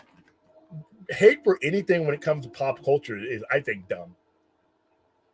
I mean, you guys know there's a lot of things I dislike. Hate's a strong word, but I have a problem with like DC animation in the 90s, specifically Batman. But I don't hate it enough to think you guys are dummies for watching it. You enjoy it, you watch it, have fun with it. I don't think there may never be a Batman Beyond movie, but if you guys want to continue to wish that there's going to be one, have at it. And if you get it, congratulations. What you want and desire has no effect on me. All right. I'm not going to go out of my way to stop you from getting something, troll you, or celebrate you not getting something just because a certain percentage of fans treated you bad. Are you a grown man or what? I hear people, I was right. I've been treated like this and that this entire time. Like, grow the fuck up. Are you a grown man or are you a child? You know how many times people say things about me either in the public domain or to my face or in the general public? All right. I wear grown man's drawers, not diapers. I'm not going to go after an entire fan base or even react for that matter because somebody said something to me and hurt my feelings. Grow up. All right. I'm assuming that the majority of you that are watching these things are grown men and women. So now you got to go dance on somebody's grave because somebody somewhere bothered you or disagreed with you or came after you. Instead of putting the adult voice on and going after that person and getting that person and resolving it with that person, you're going to dance on the graves of fans who wanted something and may not get it. That's lame. That's the epitome of lame. And like I said, people who are like, look, I was right. The Snyderverse is dead. Who cares? You get a paycheck for being right? Are you one of these streamers that has hundreds of thousands of followers and has ad deals and gets paid to be accurately right? Nobody cares. We are YouTube nobodies. We are Twitter nobodies. All right. We are Facebook nobodies. And I include myself in that number. You being right means nothing. It means about as much as you being wrong because nobody was listening. Nobody on the scale that you think you matter on. Now, if you're Campier or Grace or Harloff or any of these guys who have thousands and thousands and thousands and thousands and 100,000 followers and make their living to the point where that's all they have to do is sit and stare at that screen and they better be right, then yeah. But the majority of you, in fact, all of you, are not. Me being right doesn't mean jack shit. Me being wrong doesn't mean jack shit. All right? We're not the movers and shakers. We're a speck on the big YouTube screen. It is a vast universe with a whole bunch of people with a whole bunch of opinions. All right. Stomping around proclaiming your, whatever you think accuracy is. If you were that important, you'd be making a lot more money. You'd be the John Campions and stuff like that. All right. It's just like the people who do scoops. You know what? You make your living on being right or wrong. That's one thing, but going after people, constantly needling them. The problem is you. If you're one of the ones that are doing that, you're the problem. You're not the Snyderverse. Let them do their hashtags. Let them hope and believe, and whether it comes to fruition or not, how does that hurt you? Well, I'm tired of it. Then go the fuck away. It's that simple. All right. How you doing, Integrity? Jalen Harris. Hey, well, what do you think Stephen Amell should play Green Arrow? Personally, I like it, but I know many people hate the idea. I think he could play a cheerful version instead of his Batman-like one. Um, he could.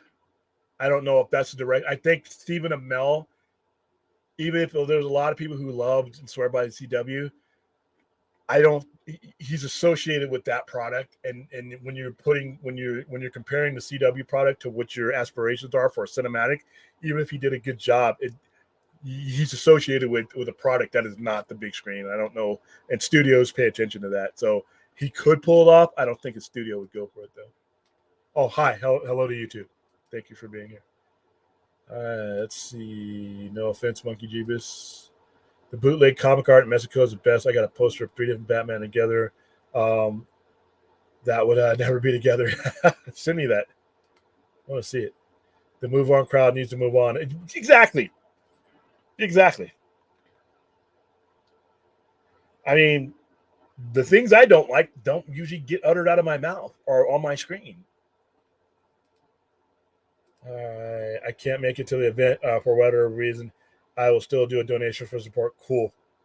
Yeah, come to Vegas, woman. We only got a couple minutes. It was like you're in, you're out. And I know you like you party, so I want to party. You should get Bell down here to Vegas. All right, that was before you came on. Okay, the hashtags don't bother me. They really don't. And why would you go after somebody for doing a hashtag or doing anything that promotes this? Why would you retweet that? Why would you show? Why would you engage in that? If it's not your thing, it's not your thing. I mean, it's that simple. My DMs are dusty as hell. Why? How are your DMs dusty as hell? I've never been a horror con. Monster Palooza is in June, Los Angeles. That would be a cool one for me to go to. Yes, they go all out for that one. There's Days of the Dead here that's coming out here next week too. All right, if it's bought up and you're not here, we all represent you. No. Okay, we got to clarify this, guys. I don't hate all cartoons. There's some fierce shit out there. You watch some of the modern day DC stuff, it's not for kids. It's for guys like me. They're banging in there, they're cussing in there. The Killing Joke is not something that, regardless of what you think about what they added to it and how they kind of, the Batgirl and all that stuff, what they left in the Killing Joke was enough to make it not for kids. What happens to Barbara Gordon still happens in that damn cartoon. So I don't hate all animation. I just hate the 90s stuff, and specifically Batman, because of the way that I think it has a disproportionate effect on what came afterwards for live action. I do not think Batman or the X-Men were made for child consumption, and they made them that way. That aside, I'm all for animation. Like I said, if they were to do these Blu-ray sets, have it. You know what? Not only do it in animation, just like the Animatrix did, and just like Blade Runner did, do it in different forms of animation. So you have different forms. So each story is being told in a different form of animation. Make it cool, man. All right, let's see. Oh my God, Sony's finally using their Spider-Man IP right instead of all the villain movie. Yeah. I spoke on that before. That was one of our headlines. I want to see Sony pretty much go all in with Amazon, all in. This should be live action. Might be the coolest Spider-Man. This is live action. This is the Spider-Man Noir is live action. How you doing, Taryn? Yeah, it's live action, guys. Yeah. It's live action. Let's see. Already sounds better than anything Tom High School Hong Kid did. Not a fan. Not like I said, I'm a fan of Tom Holland and him being Spider-Man. I am just not a fan of how he was used until No Way Home. Then I was happy, and I hope they go that road. Live action R would be awesome. Isn't it true that Sony had to make a Spider-Man movie every year to keep the rights? Can't Peter Parker be? Can't be Peter Parker. MCU owns that. LB, no, Sony owns it. Period. As far as I know, they don't have to. It's not like when Fox had Fantastic Four and X-Men and all that. I'm pretty sure somebody can correct me if I'm wrong, but I pulled up the terms one time when I was on the lounge, and I'm pretty sure Sony owns those IPs.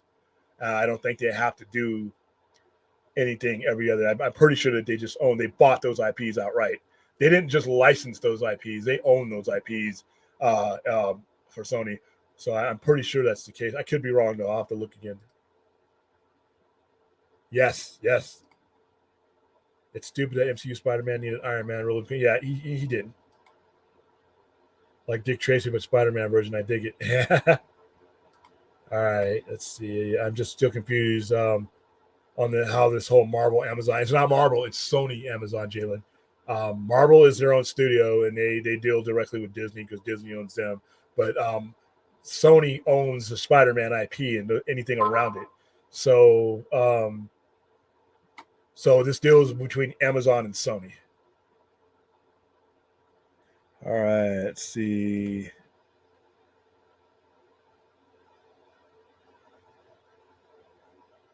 That's how you watch Picard, William? You look like you're shivering in the rain. What do you mean? No, I'm sitting next to a heater, man. I'm good. The shadow knows. Well, the question and the shadow, they had heavy influences on that character, so all the above. Also, what happens to Sony when Venomverse movies now that Sony is going all this Spider-Man shows? Well, it's still going to be Sony produced. Anything that Venom does, that it's Sony produced. This with Amazon is it's Sony producing it for Amazon. Those movies could be shown on Amazon. Sony owns those movies. So I would assume that part of the deal is that they get access to those IPs as well when it's time.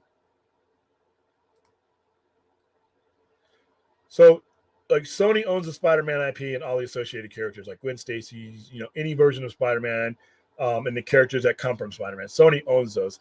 They have a deal with Disney so that they basically are leasing the character off to Disney, and they renew the contract. But Sony can do whatever they want with those characters. They can enter in any agreement they want to with any other studios with those characters. They have chosen to do that with Amazon. So Sony owns the IP. Sony produces the movies, but they are producing this Spider-Man Noir one specifically for that streaming service because they own the rights. So it's basically like Amazon is purchasing a Spider-Man show from them and showing it for the use of their streaming service. Anybody but the Phantom? Yeah. Yes, do what she said. All right, we're going to try it. Yes, thank you. Like I said, we're going to be doing a lot on that channel. I've neglected it, but I'm actually, with Star Trek, with all the stuff that's coming out, with all the live streaming we're going to be doing, there are certain things that just will not be appropriate for the Point Extra Lounge. And then there's going to be time that, we're overlapping with shows because we do have other people that stream on the lounge. All right. Yeah. You got to go with 1,000. It takes a while. I got some plans for my channel to get my, not fake wise, but I have plans to, contests and things to get my numbers up to 1,000. I think you need 1,000 to, which people are we talking about here? We've been talking about a bunch of people.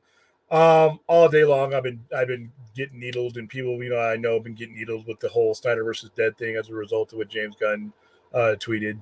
And I just been asking the question for a while, what's wrong with them? Why are they engaging in something they don't like? I've also said that no matter what a fanboy says or a director says or a producer said or a studio said, that those guys move on. Studio heads are replaced. James Gunn is a literally breathing example of the fact that there's nothing about your job that's guaranteed.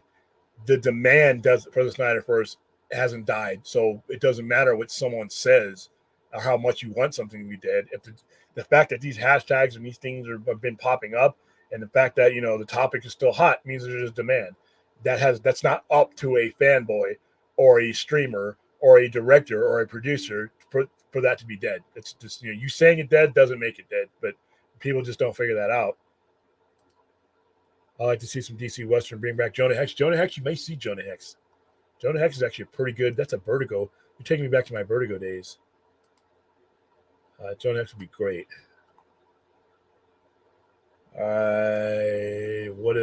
Black Boy continuing, and that's what they're keeping a surprise. Were we just going off hearsay speculation? But that's what wants to be done. He got it sober and remarried. Who knows? Who knows what his schedule says? Bell After Dark. Yeah. I don't know if I can accept total new Batman in addition to Batman and Batblade. That's going to be Snyder Bro or not. That might be an issue. That might be an issue for just a regular layman. William, I'm totally thinking it could be animated. Yeah, I think it would be. You would, for so many reasons it could be. I just don't want James Gunn's quirkiness. I get that he's wacky. I see his haircut, and he's not even a gray. He's 57 years old, but his hair is brown. He's dyed it silver. I'm like, dude. All right. But don't turn all DC. I don't think he's going to. And that's the thing about it, is I know it's easy to just remember what he's done to say, hey, this is what this guy is going to do. But you can't judge him on that simply because at no point in time was he running the entire universe. He wasn't running a studio then. He's running a studio now. The decisions you make for your own singular project are different when you know that you're in charge of an entire, legacy. So I think it's really different. John Wesley Cheyenne. Yeah, I love you, Todd, but damn, dude, you're why we don't have a Spawn movie right now. I know it's your IP, but maybe you should hand this over to the movie makers. Yes, he did. What don't you understand? My hair is silver and spiky. I can do anything I want. Jerks off skyscraper homelander style. Dude, you have to put that in my head as I'm about to end the show and go to bed. Thank you. All right. Okay, so I'm going to rob Enosh from Brodan, and Scipio is going to come rob me. Out of all of those, I'm going to be the hardest one to rob.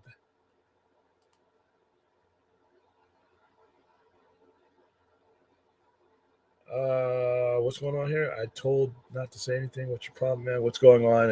Is there a delay going on here? So don't know what you guys are doing. Ray is Highlander of mods. There can be only one.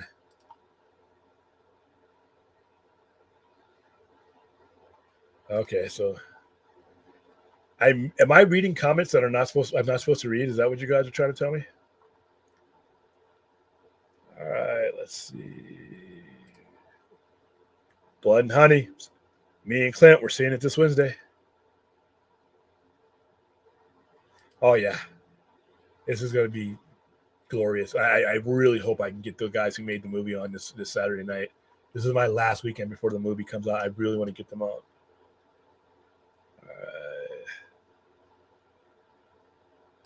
Yeah, I'm working on that. I don't know if I'm going to go as crazy as Enosh does, but I do have some videos and stuff to further articulate what's on my mind sometimes. Let's see, I'm just going through these to see if you guys are talking to me.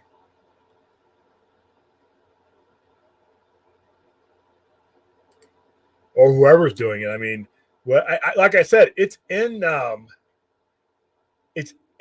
the best interest for it to be DC Studios who produces this. To be honest with you, because it further bolsters your product and your brand. I think DC should do it. Let's see.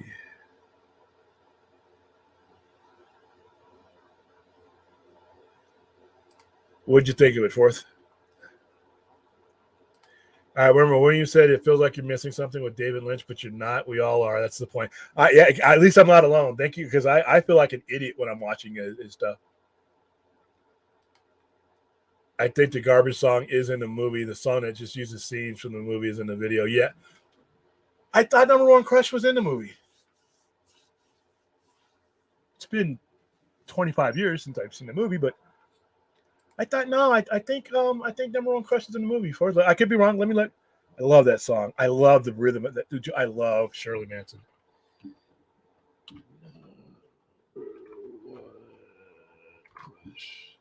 1997 single by.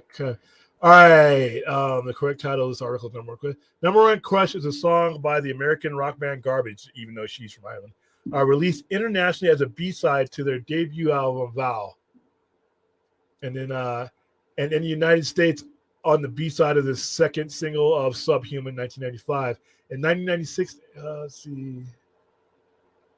All right, in 1996, Nelly Hooper and Marius DeVries, wow, why these people have a name I can't pronounce? Marius DeVries remixed Number One Crush for the soundtrack to Baz Luhrmann, who's actually directed that, modernized version of Romeo and Juliet film adaptation. In addition to downplaying the guitars and reworking the percussion and synth elements of the song, Hooper added distorted vocal sample from Madonna's 1995 single Bedtime Story. The remix of Number One Crush was released in March of 1997 and went to be number one on the Billboard's. So it's part of the soundtrack. I think I have that soundtrack somewhere buried in the attic. The Radiohead song from Romeo and Juliet is also great. Let's see this soundtrack. That was an awesome soundtrack, dude. Dude, that movie was made for $14 million and it made $147 million. That's what you call a success. And look who's in this movie: Leonardo DiCaprio, Claire Danes, Brian Dennehy, John Leguizamo, Pete Postlewaite, Paul Sorvino, rest in peace. Dude, where's the soundtrack at? Soundtrack, critical response, accolades, home media, soundtrack. Here we go. Number One Crush. It's actually the first song on the soundtrack. Local God by Everclear. Oh man, remember Everclear? So much for the afterglow. Angel, Gavin Friday. I can't remember who that is. Pretty Face of Flesh, 1 Inch Punch. A lot of these were bands that didn't really have money hits afterwards. Kissing You. That's by Desiree. That's actually the love song, and it's actually the score. They do a score version of that. Whatever. I Had a Dream, Butthole Surfers. I remember those. Pepper. Remember that song? The Cardigans, Loveful.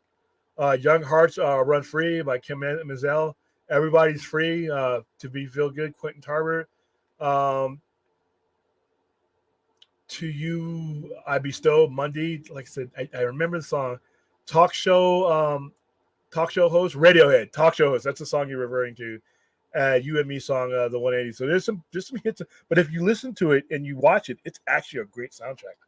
And that's the mid-90s. The mid-90s to me was the best era of music. All right, let's see. Leguizamo has been talking smack about other Hispanic actors. That's not cool. I didn't know that. Here's where the link to where Lloyd Kaufman went to the Sci-Fi Center and interviewed William. I found the video on the Troma movies. Let's watch that real quick while I use the bathroom. And I know I'm not going to get a copyright strike because it's me. Let's see. Like I said, when you have somebody like that interviewing you, it is kind of cool. Sci-Fi Center on YouTube. Let's see. Wow, it's been a while. Videos. Let's see. Shorts. Consider the shorts. Let's see. I hate the way they do this. Videos. All right. Playlist. Where's it at? Can't find it. It's not showing up on my thing. Troma. Just looking. See, I have more videos than this.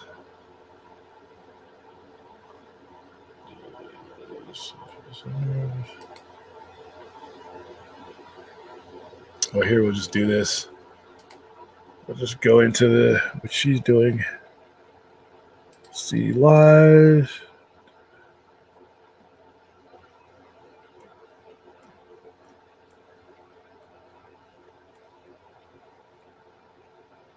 It won't bring it up on my own page, which is stupid. Community playlist. Live. Live. Wow, it's a lot. There's a lot of videos. Let's see. Here we go.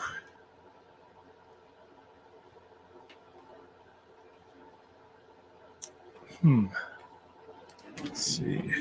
Lloyd.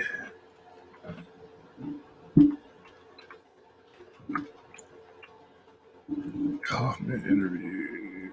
Kaufman. Spelled his name wrong. Sci-Fi Center. Spelled my franchise name wrong. Can't even spell the Sci-Fi Center. Let's see, like Kaufman.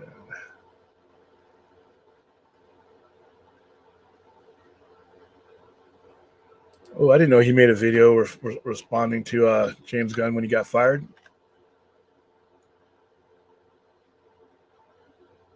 Let's see, where am I at with him? I'm just trying to find it right now.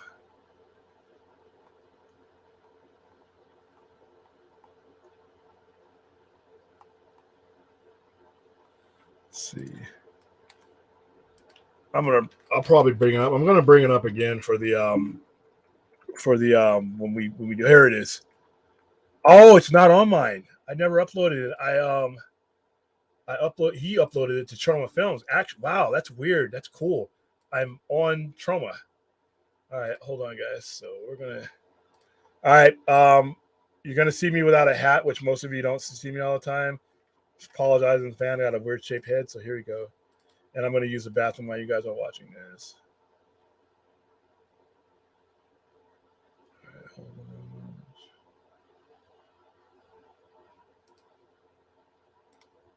Here we go.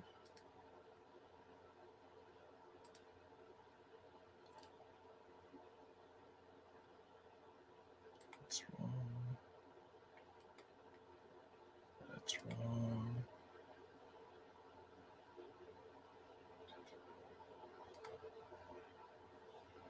Oops. All right, hold up.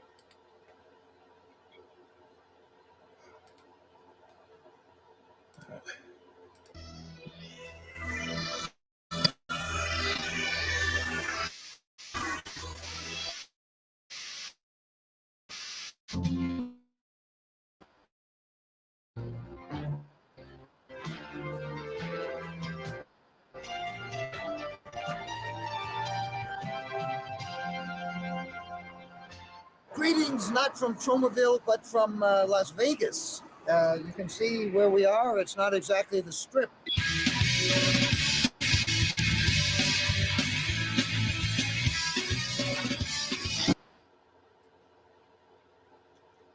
By the way, guys, this is my old location. I'm in a new location now, but this was like 5 years ago. So if you don't notice it's not familiar from what you saw when I'm streaming from stores, because it's a different location.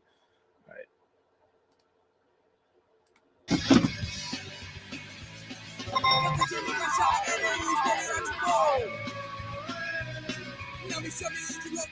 I'm here with Mr. William Powell, who created the Sci-Fi Center. What's going on here tonight? Tonight we have you here, obviously, and we have two of your signature movies to double feature, Romeo and Juliet, and then the original Nuke 'Em High.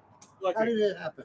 Back in 1994, it was basically a small comic book store, and then as things grew and progressed, and I got into more movies and stuff like that, as things evolved, and we had our shadow cast and stuff that we did with Rocky Horror, we needed a place to do it, and we just eventually built a place to do it. And from that point, we started showing movies, started showing cult movies, trauma movies, silent movies. We've done silent movies with soundtracks. We've done Nosferatu, Metropolis, A Cabinet of Dr. Caligari, Hunchback of Notre Dame. It's a lot of pretty much anything Universal's put out. Fritz Lang. Fritz Lang, yes, we've done him. Let's go in. Maybe you could give us a little tour. Okay. So what? This is our main retail area. Here's all some of our comics, our brand new stuff that comes in. So it started with the comic books. Started with comic books back when I was a kid, about 18, 19 years old.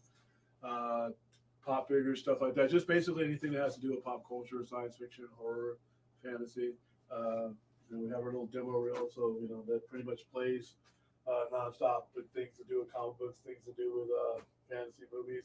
When we're doing movie premieres or we're doing promotion like what we did for promotion for Justice League, we basically had that related items, stuff up there. just a second. Who's that guy there?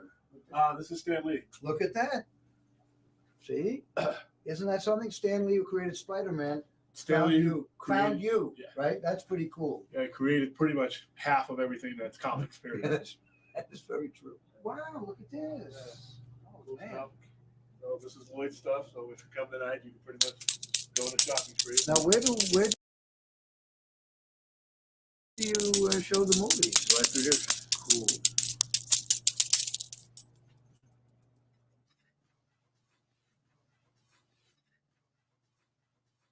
Here's our Wow. picture screen. Great. Look at this. Now, was this here? This was just an empty warehouse. Built the seats. That people aren't doing. And do you get enough satisfaction? We have some acoustic people that show up and do some acoustic things. Let's built the stage here. Can hold about 2,000 pounds. Do you have music here too? Sometimes we have some acoustic people that show up and do some acoustic things. Nothing too crazy, but as long as it's subtle and tame, we'll do it here. We have a group that meets every other week that comes here on our Sundays. And how many seats do you have? Right now we have 50. That's pretty much roughly where we're the max we want to do. How do you get publicity? How do you get the word out? We've been on the weekly. We're in the weekly a lot. I was on the cover. In fact, when you walk past that door, that's actually so the mainstream media here in Las Vegas. The weeklies have been pretty fair. Yeah, no, they've been pretty fair after a while, cool. And then we just do a thing that other people aren't doing. And do you get enough satisfaction? I'm a narcissist, so I get really depressed and bitter, and it's hit or miss. It's hit or miss. Get upset by that? Not really, because in some ways I expect it. Because the thing about Vegas is there's a lot going on, and it's still trying to find out where its culture is. I mean, before, when I first started, there was no downtown. Downtown is where you went to get shot and stabbed. Yeah, that's right. There was no downtown. Now that they've totally revitalized that, that's a go-to place for people to go. So a lot of that is trendy, and this isn't trendy. How did you happen to come across Trauma? Nobody's Trauma movies I knew about as a kid. Toxic Avenger. Where did you see him? There was a place in Riverside County called Montclair Plaza. It was one of the last standing ones in the county that would show. That's where our local Rocky Horror Picture Show was, and they would show movies just to get the traffic in. And that was back when you actually went to the movies. Any advice for people who might want to do what you're doing, have their own film society? If you're going to do anything that is just not the regular get up, go to work, and be that, then take the risk, and then be willing to take the gut punches. Because like I said, 70% of what you're going to do is it's going to suck. You make our connection, and me and you met, and other people meet me from the 30% that went right. When you compile all the 30% together, then that's how you build what you're going to build. And it's not going to always work out. Like I was saying, it's like a batting average. You bat 300, but if you bat 1,000 times, 300 is good. There's always going to be somebody that can outspend you, but never let them outthink you. Never let them outimagine you. And that's the only place where you can actually fail. They can never get inside your head and display or do what you're doing as far as. Okay, wow, this seems like eons ago, man. That was cool, and we'll have him out here in a couple months. So, all right, let me get back to the chat. Yeah, Lloyd's cool. Lloyd is cool. He's got a lot of energy. For him to interview me, and that was back. I mean, maybe that's like 2015, maybe. I can't remember. No, it may have been 2016, 2017. I can't remember when it was done. I'm pretty sure it says on the video. But yeah, that was fun. I mean, he came out, and really cool guy if you ever get a chance to meet him. So, all right. So let me look and see if I did anything. Yeah, they gave up a whole lot to get him, and now they can't do anything with him. So, all right. So let me jump down into the chat. What's my Twitter? @ the Sci-Fi Center. It's like literally just like it's similar to what the YouTube is. It's just that's the same as for the Twitter @ the Sci-Fi Center. I love the Snyderverse with DC's going forward, and that's fine. I mean, and I'm gonna watch the stuff going forward. But I'm not gonna knock anybody who wants to campaign and get a resolution to something that started. And I think I don't see why people have to come up after those guys. I mean, move on to to a relevant part of your day. All right, Slipknot fan, yeah, he is. Hold on. That's what I want to make while I was using the restroom on my slipped over thing.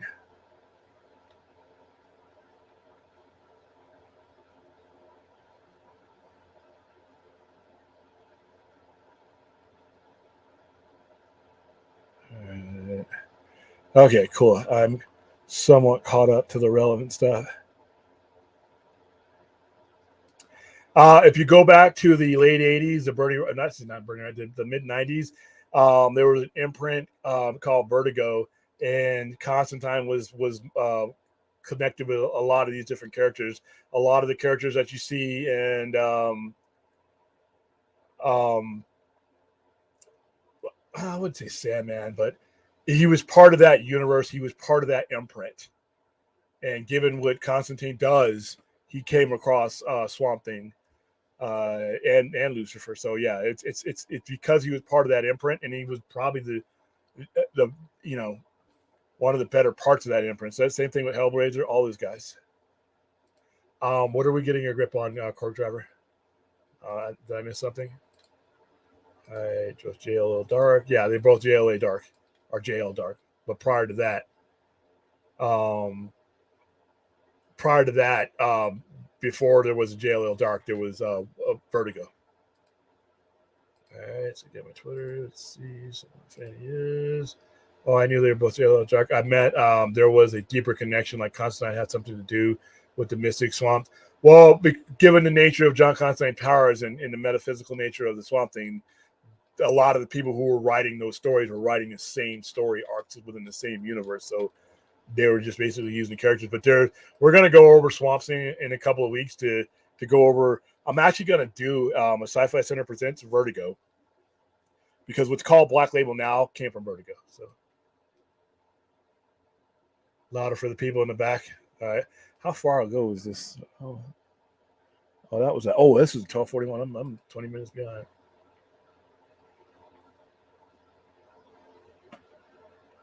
William thought on DC Comics. I mean, it's a fair statement. I mean, he's a filmmaker. James Gunn is a filmmaker. He's he's his job. A comic book artist, DC is a little bit different. I think it's going to take him some time to get a feel, but he'll be all right. All right, hey Bill. This is spreading disinformation. Larry, there is a guy spreading disinformation about sells the Zack Snyder Justice League to Netflix proposal, saying we want Netflix to actually buy the characters. Yeah, there's a lot of misinformation from like that. Yeah, and like I said, why do those people even get engaged? But you know what? There you go. There could be a deeper connection, but like I said, we'll go into in depth next week when it comes to Swamp Thing. I don't get a chance to catch a stream anymore. I used to be a regular watcher, but I've been busy working all the way up, and then as soon as I get home, I start doing mine. But I think I'm still a subscriber to this. What's going on here? Don't know. Let's see who's going on.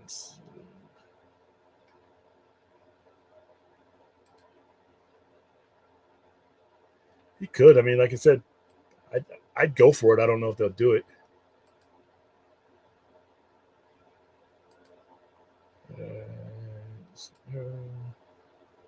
Going to bed. I love DC Snyderverse, and I am for the direction of the Swamp Thing Green Lantern Project. Yep, you could do both. You can be excited about what's coming on and still wish that they would fix their sloppy ending. Okay, it's interesting. Ruby, peace out. Yep, see you later, man. Yeah, we'll be doing Justice League crossover. Let's see. The DC Snyderverse fans are trying to stand Snyderverse on Netflix. Like I said, we knew. I told you guys that was a long shot from the get go. I just gave business reasons why it could happen. I don't think those people should be attacked for that. And if you don't disagree, you don't agree with what they're doing, just leave them alone. Let them. They're not hurting you. Show me on the doll where the Snyderverse buddy hurt you. I mean, seriously.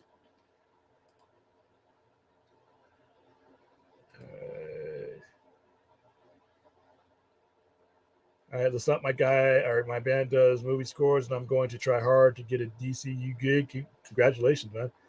Yeah, even if you don't get it, congratulations for even having the balls to try. Um, don't do that, Larry. That's the same thing I don't want them doing with us. I mean, if you guys don't have anything to add to each other's lives, just move on, move away from these people. Cool, cool. I'm just going through these to see if there's any questions in here for me. All right, JR Server, what would your response be to people who say if you're really a Snyder fan, you let them do this new stuff in peace on Netflix? And once again, I would tell them I disagree. I just tell them I disagree, and I just don't go in. You know, him moving on, that's great, but it's up to DC Films if they want the integrity of their product to be whole and not be haunted by never being able to finish things, announcing stuff, and never. That's why a lot of people are not even, really engaging in this stuff. A lot of people are, but they have a history of incompleteness. You know, they have a history of not being able to trust whether they're going to finish stuff or whether they're not going to derail stuff. So it's really not up to anybody to tell anyone else what kind of fan they are, period, across the board. I don't care what the genre is. I don't care what the subject is. You as an individual have no right whatsoever to tell someone how hard to be a fan or what type of fan to be. That is not your lot in life.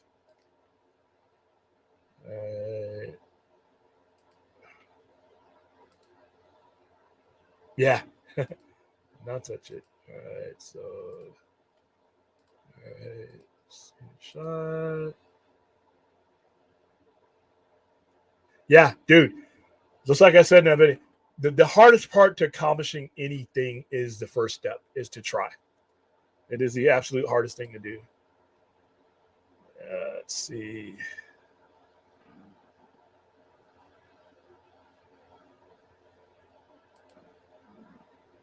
Yeah, that was one. That was before. That was a few years before the Shazam shirt came out. That was back when I used to actually wear the promo shirts that the studio sent me, and we were promoting Insidious, either Insidious or Insidious Chat. One of the Insidious movies we were promoting that day, as a matter of fact. And I had that shirt, and that's when I used to wear the shirts that we promote. Now I just give them all away. All right, guys.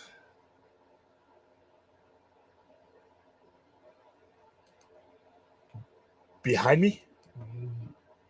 Yeah. William is like a juggernaut. I don't think Enoch will be able to take William in a wrestling match. Enoch is a pretty big dude. I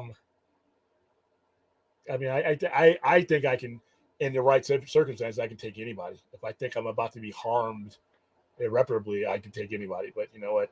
I'm a big guy. Enoch is a big guy. He's, we're about the same height and weight, I think. I don't, I actually put on that costume and subbed in for the Toxic Avenger. There's actually pictures and videos of me doing it somewhere.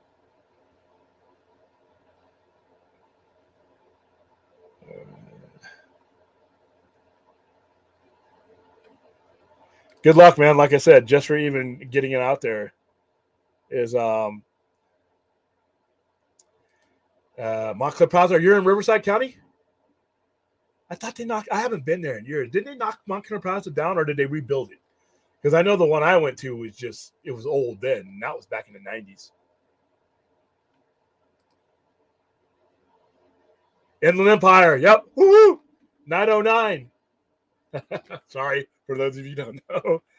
I did the area code is the 909. I grew up in San Bernardino. I went to the San Gorgonio High School. I grew up on Norton Air Force Base. Central City Mall, which was transferred into the Carousel Mall, that they've knocked it down now. They knocked down the Air Force Base. I mean, I go back to San Bernardino, and I'm like, wow, this is where I grew up. Ugh. All right, let's see.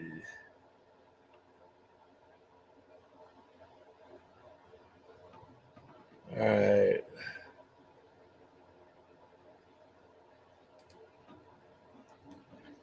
I don't let things like that bother me.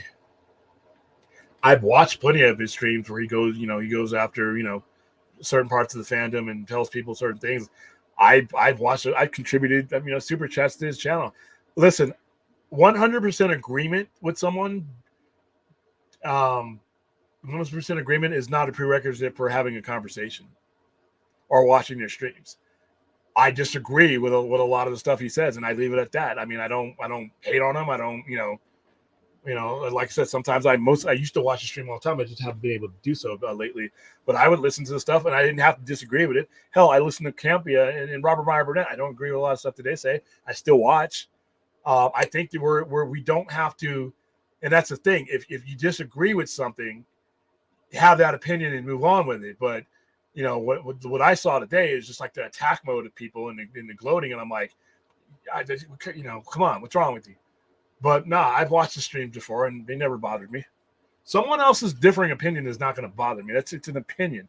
It's the targeting and the going after and the being in common chats and being in things like that where people seem to take great joy in something like that. I just think what's wrong. Something's wrong with you, in my opinion. A lot of dunking on Snyder fans. Yeah. Reevaluate things, I mean, geez. I do not think people actually want Netflix to buy the characters. They just want Netflix to finish the story. Yeah, that's all what I said that Netflix should do it. But like I said, that was up to them being willing to, is to resolve the story. But the more I think about it, the person that benefits from a cohesive product are the current people in power. They're the ones that can make the lion's share of the money. They're the ones that could use these pieces to augment what they're trying to tell. So the more I think about it, don't give that over to somebody else. You do it. You shape the narrative and piece this thing back together and use it as a strong foundation for what you're about to do. Ooh, wow, we've gone over 2 hours. I wonder how annoyed. Well, okay, so his streams. Yep. I mean, if I did watch the stream and it bothered me to the point where it upset me, there's a little X on the screen. I just click on it and go to another stream. That's probably what I would do. I mean, it's just not the kind of conversation I feel like being involved in, right now. I mean, I watch people's streams and when they have information. I mean, and I watch his show. He has a lot of cool ass information on there. A lot of stuff, a lot of cool conversations he's having when he's talking about other mediums. When him and the chat room start going crazy over that, I'm usually doing something else and having it in the background. But if it's not a conversation I feel like engaged to, I don't type into anybody's stream saying you guys suck. No, I just disengage. I go on to something else. It's that easy. You don't have to go with DEFCON 4. If there's a disagreement, we can have that disagreement, and I go on to other things. And it's just not. I don't have to be in every conversation or respond to everything. William, did you ever get a chance to meet? No, I did not. And unfortunately, he passed away before I ever, got a chance to meet him. Yeah, John, man, that guy died relatively young too. I remember watching. That was my first or second John Campia show that I ever watched, and he had taken a day off, and that's how I found out that John Snepp had passed away, because I had been doing other things. It was right Comic-Con time and all that. Oh yeah. Like I said, just don't. I mean, if you can have a cordial conversation with somebody, that's cool. But if they're dunking and grave dancing and doing that's not a cordial conversation. That's them trying to validate themselves through superheroes and shit. I don't see the value in that. All right, wish me luck. I'm about to reply. Who's X? Uh-oh. My X. Oh, you guys are talking X's and shit. I wonder if James Gunn could do a good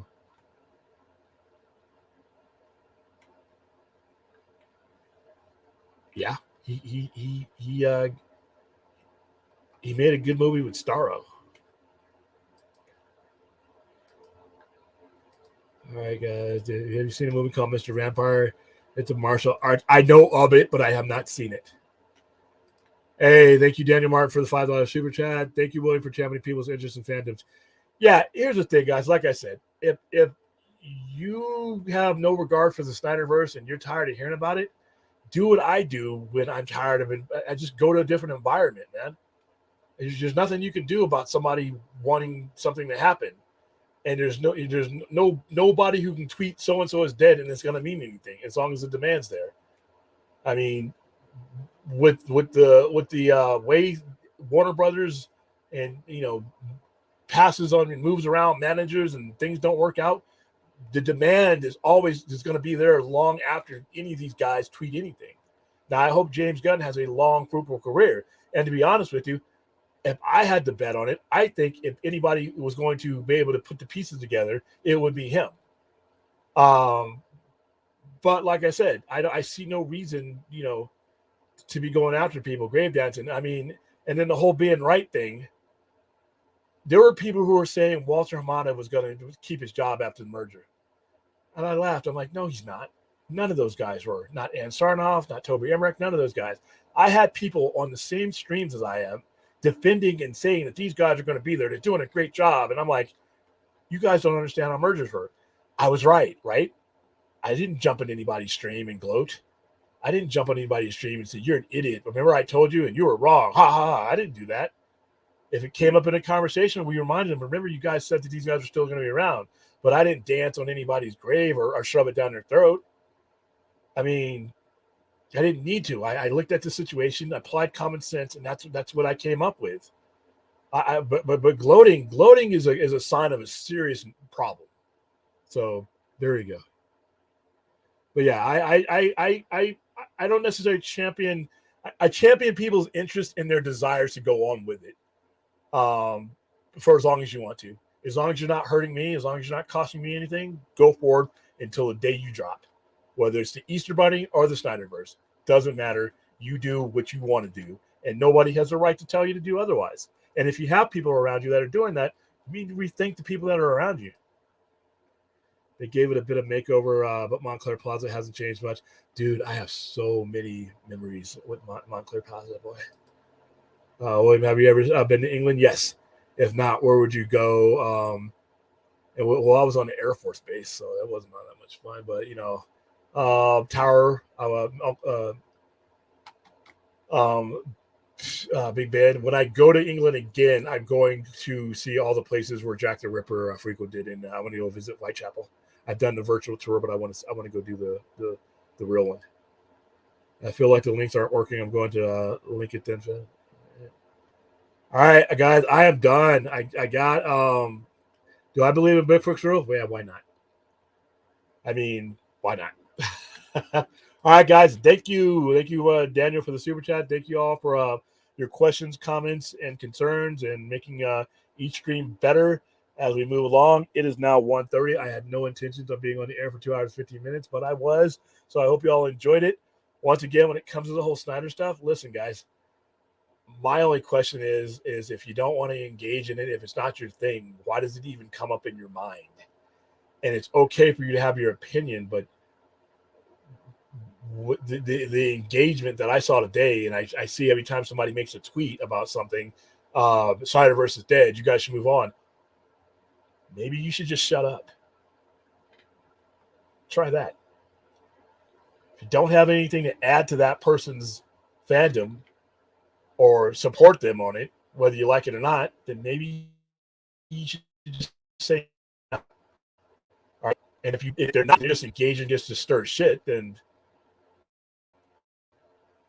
you deserve the pull that you ate in, I guess. So, all right, guys, that is it. I'm out of here. I will see you at some point tomorrow. If I don't see you some point tomorrow, then I would definitely see you on our overnight on Saturday night. Hope to have some special guests, but you never know who's going to show up. Thank you. See you later. Hell no, are we starting this over again? Let's try this.